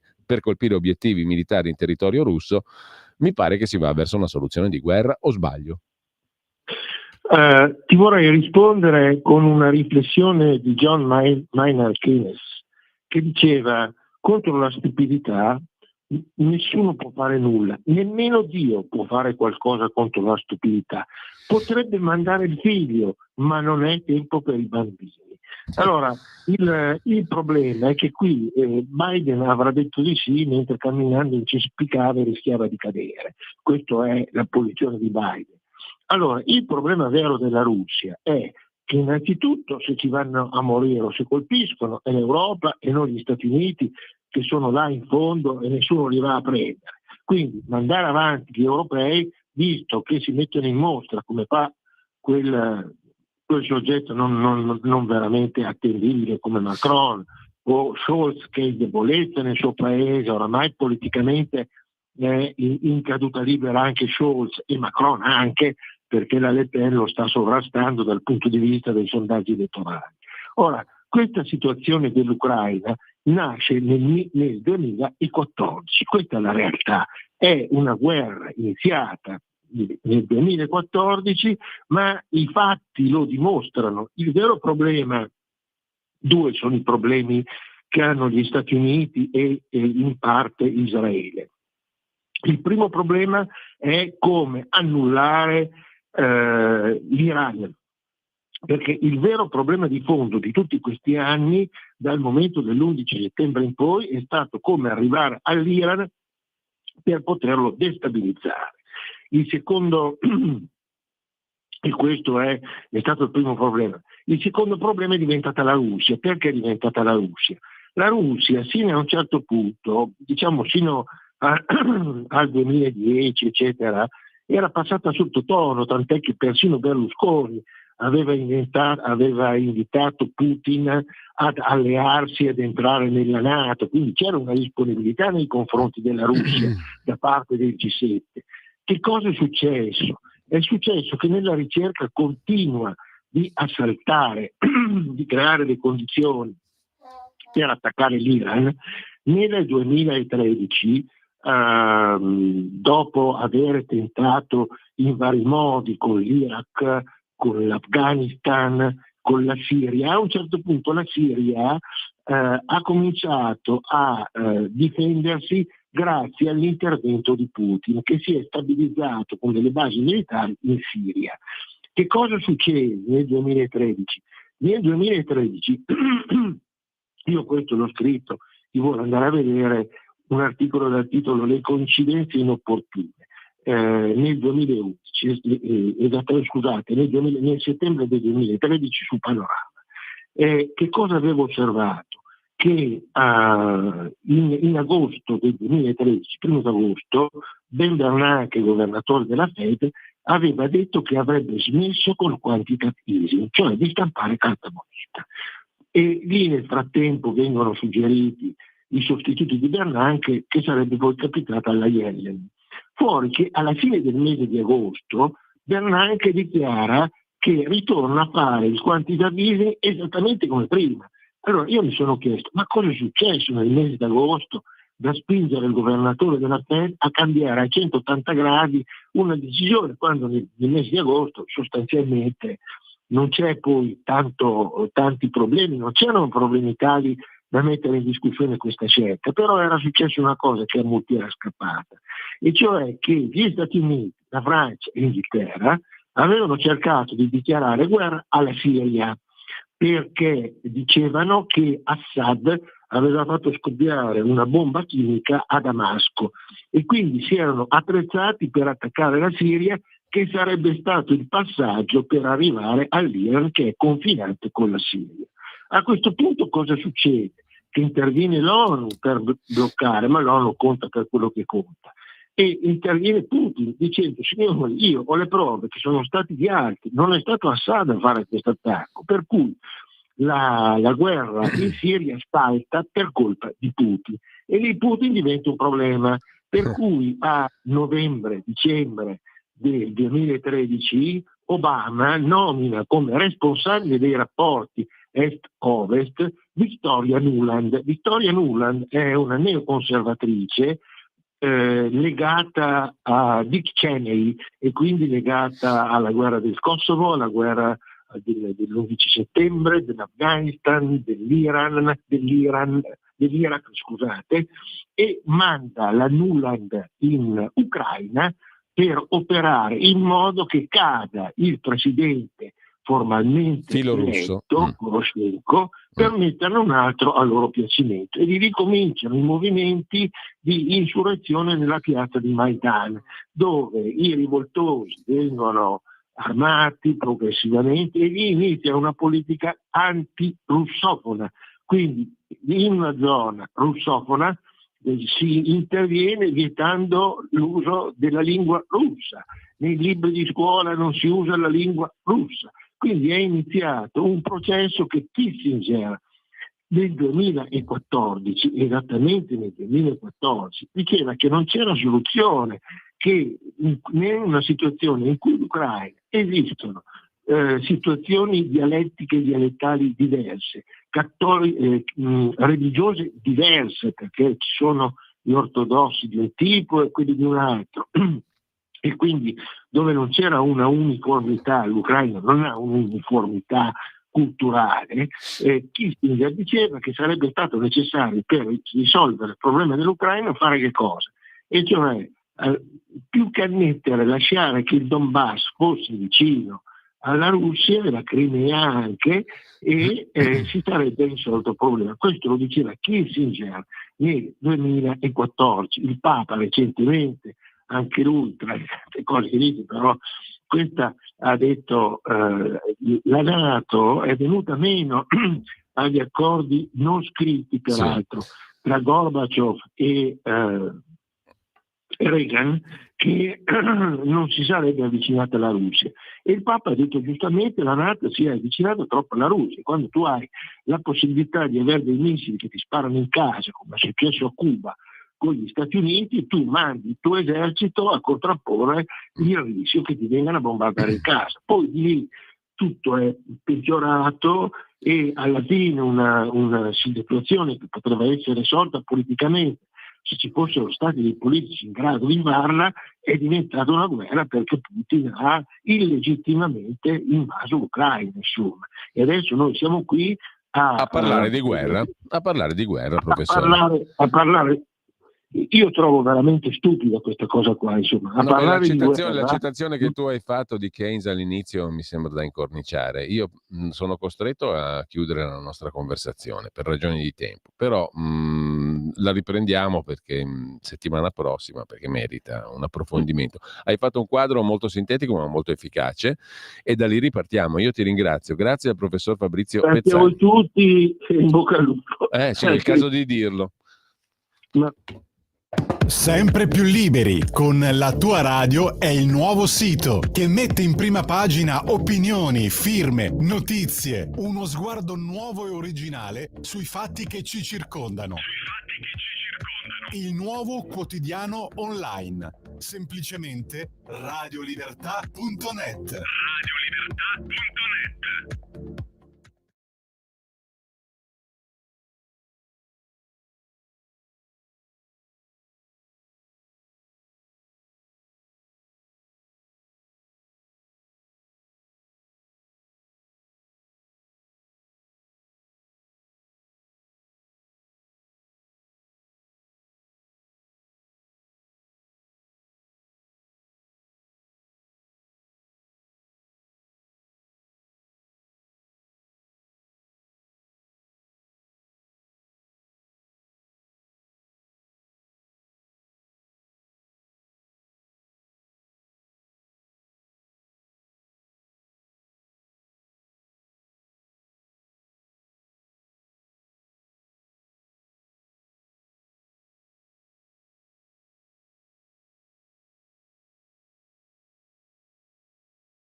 E allora era il 31 maggio del 1969 quando Stevie Wonder faceva uscire questa trascurabilissima e dimenticabilissima canzone, My Cherry Amour, che avete ignobilmente ascoltato fino a poco fa.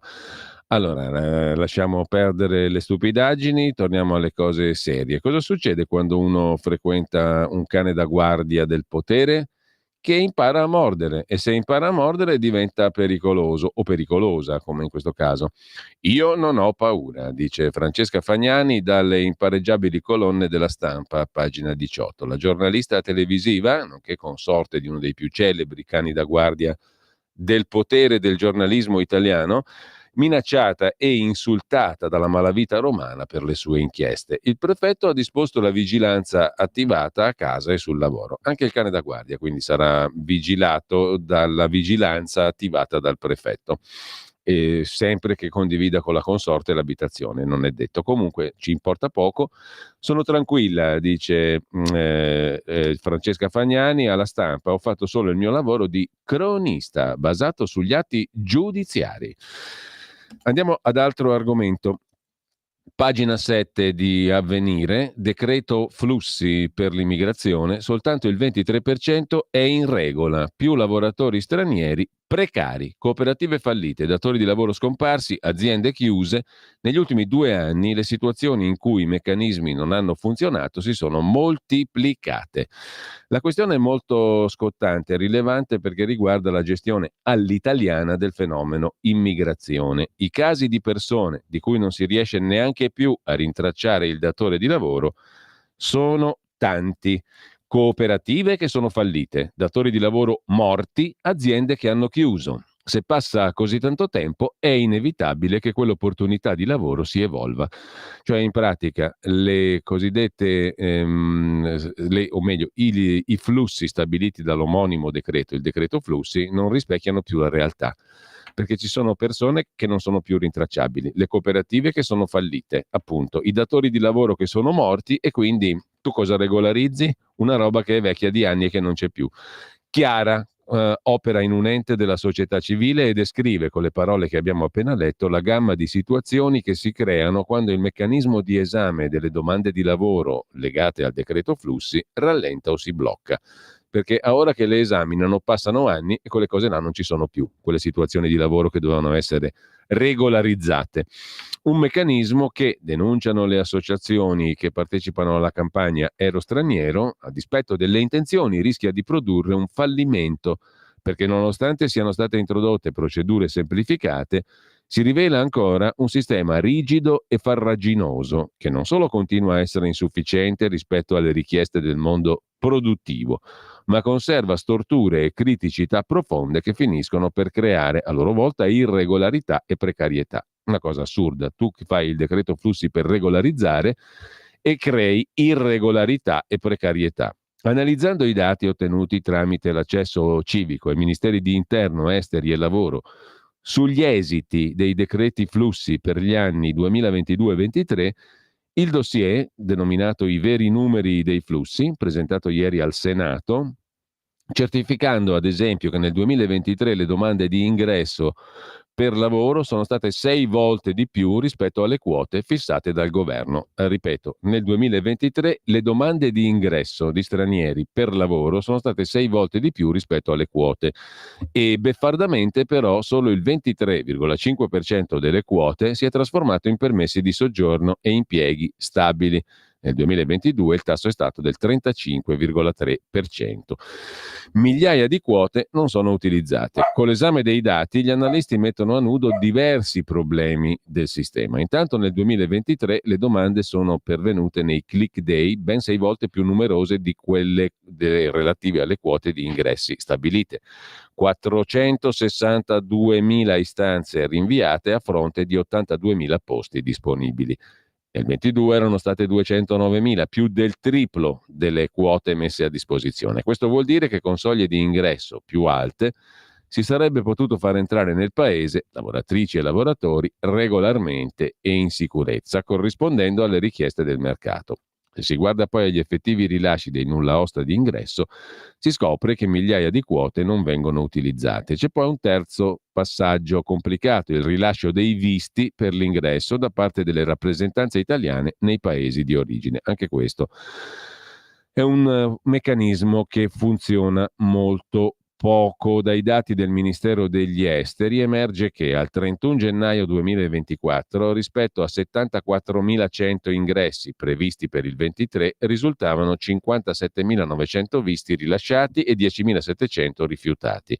Fra i 57.000 che avevano ottenuto il visto, 38.900 risultavano in attesa di convocazione. Il meccanismo, insomma, si inceppa. C'è anche il fatto sconcertante che rispetto alle quote 22 ci siano ancora 2.300 visti pendenti, a confermare una dilatazione dei tempi oltre i limiti di legge. E poi documenti per 1 su 5. Cosa succede? Che gli altri 4 diventano fantasmi, altro che regolarizzazione e decreto flussi. Il dato più allarmante mostrato nel dossier sta nel passaggio dalla finalizzazione della procedura con l'assunzione e il rilascio dei documenti. Se si confrontano le quote fissate nei click day del marzo 23 e i contratti di soggiorno effettivamente sottoscritti, a fronte di 74.000 posti disponibili su 82.700 quote complessive, solo 17.400 sono state le domande finalizzate con la sottoscrizione del contratto e la richiesta del permesso di soggiorno per lavoro, il 23%, un tasso lievemente superiore nel 22-35%. Insomma, solo una piccola parte di lavoratrici e lavoratori che entrano in Italia col decreto flussi stabilizza la propria posizione lavorativa e giuridica. Cosa fa il resto delle persone? Dove va a finire? Secondo le associazioni scivola in irregolarità, quindi precarietà e ricattabilità. Un paradosso drammatico per un sistema che dovrebbe garantire ingresso legale di manodopera e contribuire alla crescita del paese. Insomma, un flop clamoroso questo dei flussi e del decreto flussi di immigrazione. La lotteria per le colfe e le badanti è un altro aspetto. Non è un sistema che funziona e per il settore domestico è ancora più chiaro. Nell'ultimo click day, 21 marzo 24, a fronte di 9.500 ingressi ci sono state 112.000 domande. È sempre più evidente che non solo il sistema è una lotteria totale, ma non riesce neanche lontanamente a soddisfare il bisogno. Tempi lunghi, procedure complicate. Decreto flussi, solo il 23% in regola, questo vuol dire che quasi l'80% non lo è. Si creano più lavoratori irregolari e precari e questo è il bel capolavoro del decreto flussi all'italiana. Vi segnalo rapidamente, poi prima di fare un'altra piccola pausa in attesa di collegarci con Alessandro Cappello, coordinatore editoriale di ilsussidiario.net, come tutti i giovedì alle 9:15, su Europa Today c'è un articolo interessante su come l'ultradestra sta conquistando i giovani europei. Le proposte anti-immigrati e nazionaliste stanno facendo breccia tra gli under 30 che fanno fatica a trovare alloggi economici e lavori accettabili. Piacciono insomma i partiti antisistema, almeno sulla carta. Antisistema, anti-immigrazione e nazionalisti, sovversivi ma al tempo stesso ancorati ai valori conservatori. Grazie a questo mix l'ultradestra europea attrae sempre di più i giovani europei, scrive Europa Today. Che si tratti di sostenitori tedeschi di Alternative für Deutschland, Alternativa per la Germania, o quelli spagnoli del partito Vox, degli olandesi del partito delle Libertà di Wilders o i francesi del Rassemblement National di Le Pen, questa miscela sta sfruttando una mole di consensi che potrebbe trasformarsi in voti nelle urne per le prossime europee. Mentre alle scorse elezioni la generazione Z e i millennials avevano premiato soprattutto i partiti ecologisti, la nuova tornata elettorale, scrive Europa Today, potrebbe vedere una virata decisamente a destra del voto nella fascia di età 18-35 anni.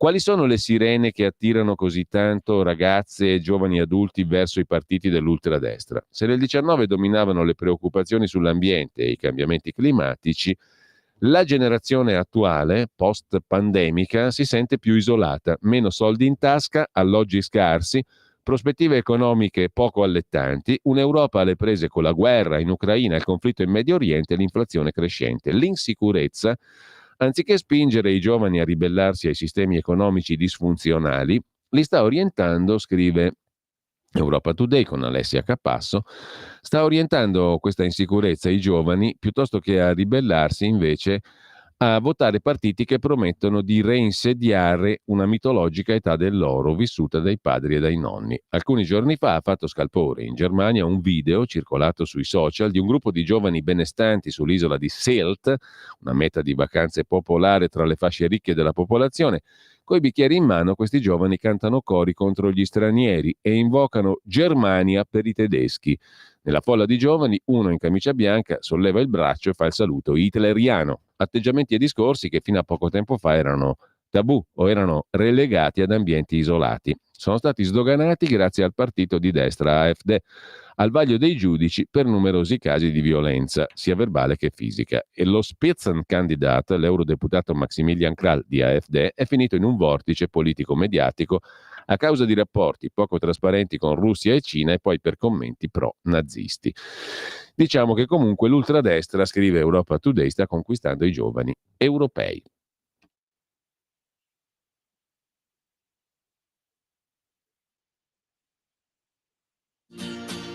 Il sussidiario.net, per non andare a scuola dai cattivi maestri. Nei tuoi occhi c'è una luce che riscalda la mia mente. Con il suono delle dita si combatte una battaglia che ci porta sulle strade. Buongiorno, ben trovato a Alessandro Cappello, coordinatore editoriale il sussidiario.net. Abbiamo letto ieri tra l'altro una bellissima intervista sul sussidiario all'ex procuratore generale della Corte di Cassazione Vitaliano Esposito, che diceva in maniera molto chiara la sua opinione positiva sulla riforma della giustizia, sulla necessità di questa riforma. Intanto buongiorno Alessandro e grazie per essere con noi. Buongiorno Giulio. Allora, stavamo leggendo su Europa Today di come l'ultradestra sta conquistando i giovani europei. Continuiamo a parlare di europee perché l'altro giorno su sussidiario.net è uscito un articolo, avevamo parlato anche noi di quella ipotesi, un articolo di Paolo Torricella che racconta o racconterebbe, è un retroscena ma diciamo molto corposo, molto fondato, molto empiricamente fondato, sul piano di Giorgia Meloni, che candiderebbe molto volentieri l'attuale ministro degli esteri, vice premier e leader di Forza Italia Antonio Tajani a commissario europeo. No? A Giorgia Meloni non dispiacerebbe affatto di mettere Tajani sulla poltrona di commissario europeo, perché da una parte avrebbe un uomo di fiducia in Europa che male non fa, e dall'altra parte la dipartita dallo scenario domestico italico di Tajani aprirebbe la possibilità di un rimpasto di governo per mettere a posto, diciamo così, dopo un paio d'anni di governo, per mettere a posto determinate caselle e rapporti di forza all'interno della coalizione, no Alessandro? Assolutamente, credo che Paolo Torricella, fa una riflessione su che cosa potrebbe accadere dopo il voto alle europee.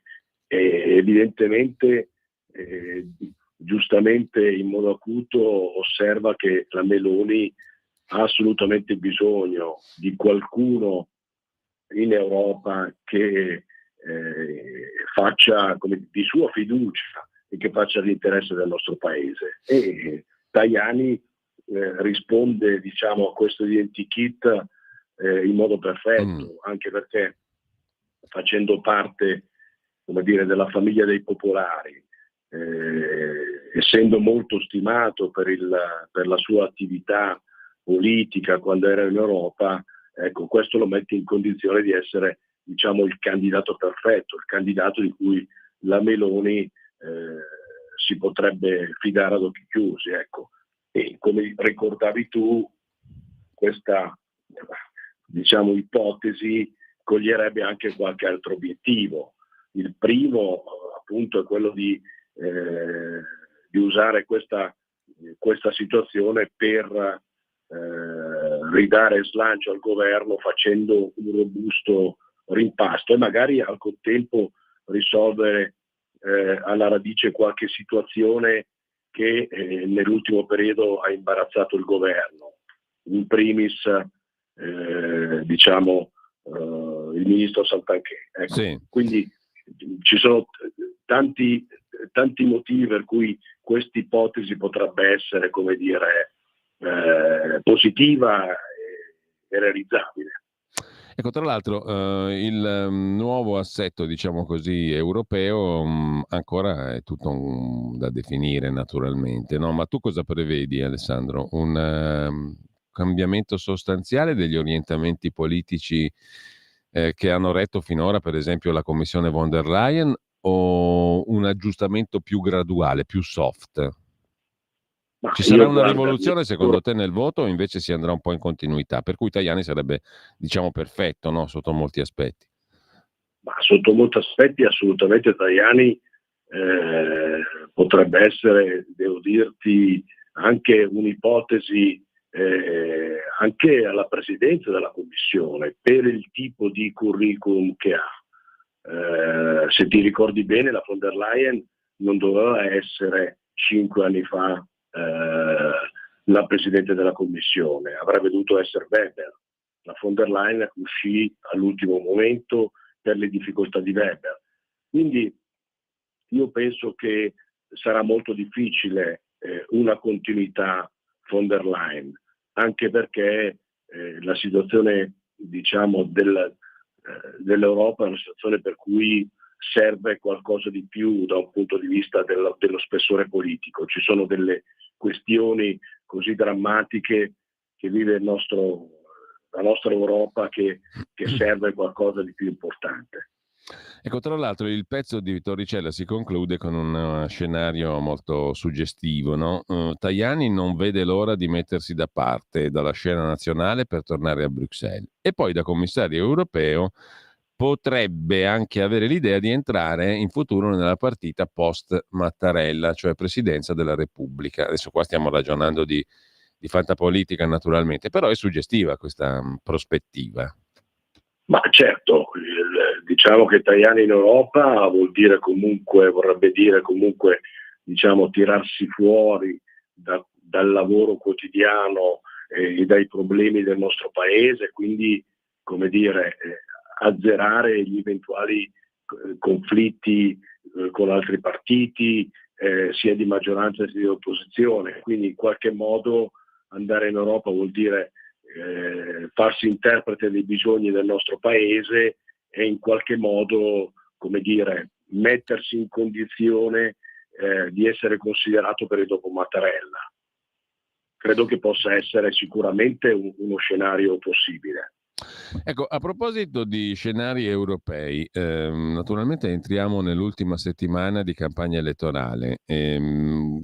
Ti volevo chiedere un'opinione sul profilo delle candidature che ci riguardano, perché noi abbiamo da eleggere 76 deputati italiani nel Parlamento europeo. Secondo te, quali sono i candidati di spicco in questa tornata elettorale? Quelli che così a volo d'uccello, girando su tutto lo scenario italiano, sono quelli che si impongono, che si evidenziano, che danno il tono alla campagna elettorale?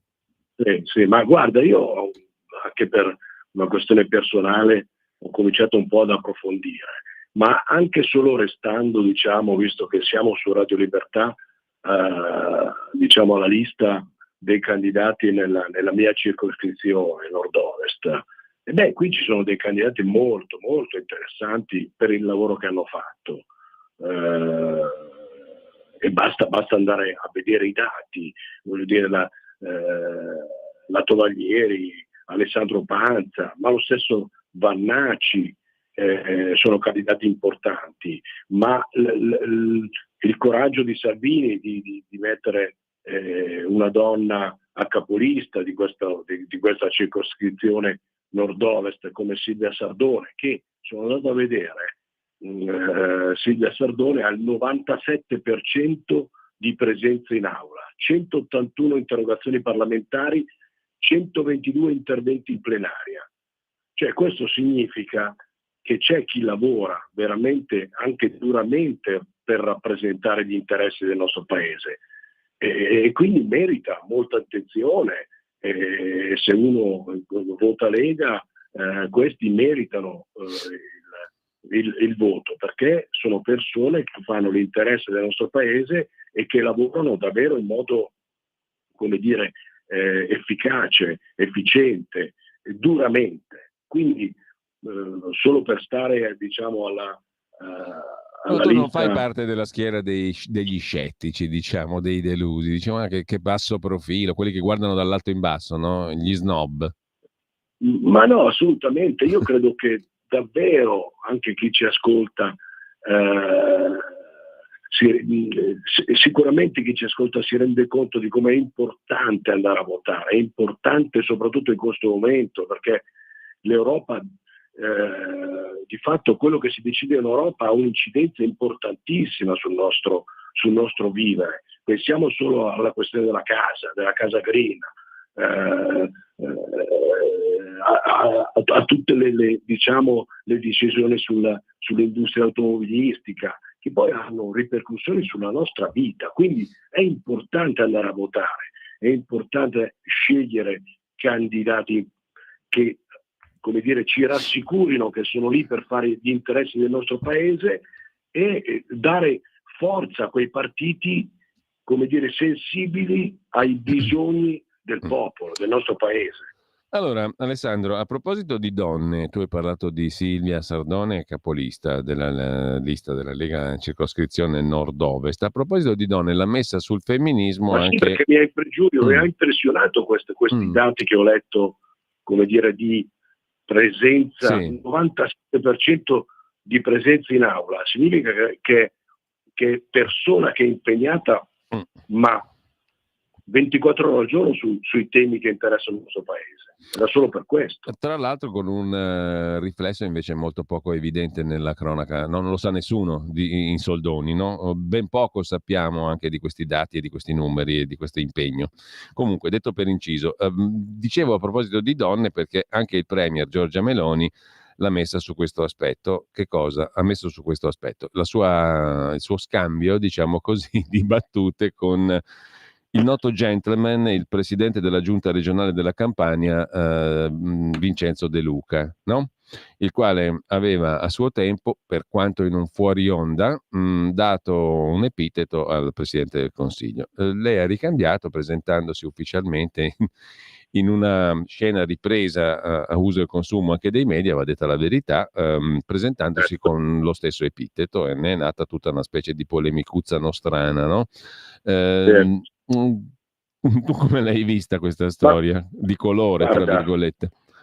Ma guarda Giulio, io credo che la Meloni abbia sbagliato a organizzare, perché poi è stato organizzato da lei tutto questo poi se vogliamo essere onesti, che sia simpatico o antipatico De Luca, però quello là parlava fuori onda, no? È stato catturato in un fuori onda, non mi sembrava una roba organizzata da lui, detto per inciso. Esatto. Però insomma, quindi, ma comunque guarda, a mio avviso è sbagliato, perché no, a me sai cosa è venuto in mente, Alessandro, poi ti lascio subito la parola perché mi ho 2 minuti, però mi è venuto in mente che se le parole dette da De Luca, sdraiato sul divano, evidentemente ripreso a sua insaputa, se il metodo valesse per tutti i protagonisti della vita politica, ne sentiremmo e ne vedremmo delle belle.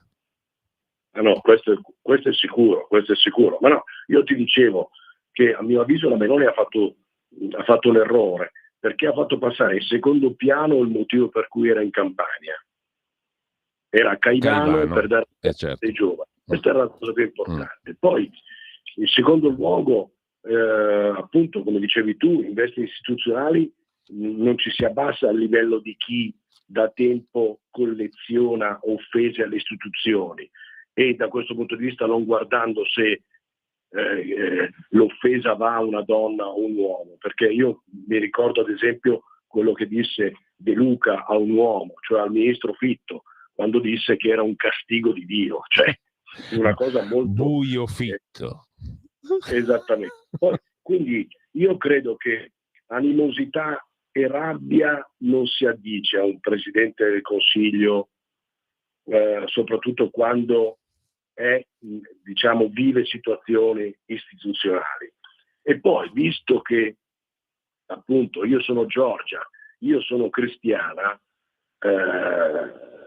credo che avrebbe fatto meglio, molto meglio, ad andare oltre il piccolo desiderio della piccola vendetta personale, mettendo in campo un valore cristiano, che è quello del perdono. Questo sì sarebbe stato rivoluzionario, cioè sarebbe stato di impatto, perché avrebbe risposto in un altro modo a un'offesa, e un cristiano risponde a un'offesa perdonando chi lo offende e non prendendolo a calci. Credo che da questo punto di vista sarebbe stato, a mio avviso, anche politicamente un gesto più rivoluzionario, più di cambiamento della politica. Sì, hai Perché ragione. io penso che bisogna tenersi lontani dagli eccessi, dai linguaggi volgari, e avere il senso dell'istituzione. A mio avviso questo paga, questo sì, avere il senso delle istituzioni paga alla lunga. E poi è una roba talmente costruita che uno un po' smaliziato la interpreta malamente, diciamo così. Comunque,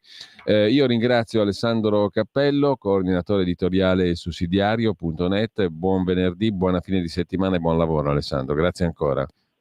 Grazie Giulio e buongiorno ai radioascoltatori. Allora, tra poco con voi il direttore Giovanni Sallusti con l'editoriale del mattino Liberamente, e a seguire l'approfondimento, la conversazione più lunga con Nicola Porro questa mattina. E quindi buon ascolto a tutti coloro che ci hanno seguito fin qui. Caro Giulio, la sua rassegna stampa di oggi è stata veramente...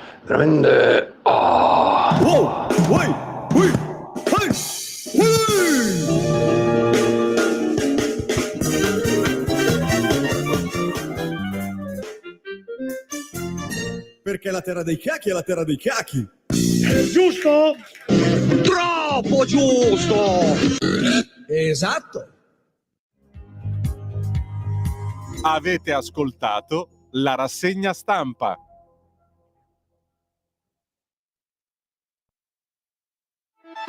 Stai ascoltando Radio Libertà, la tua voce libera, senza filtri né censure, la tua radio.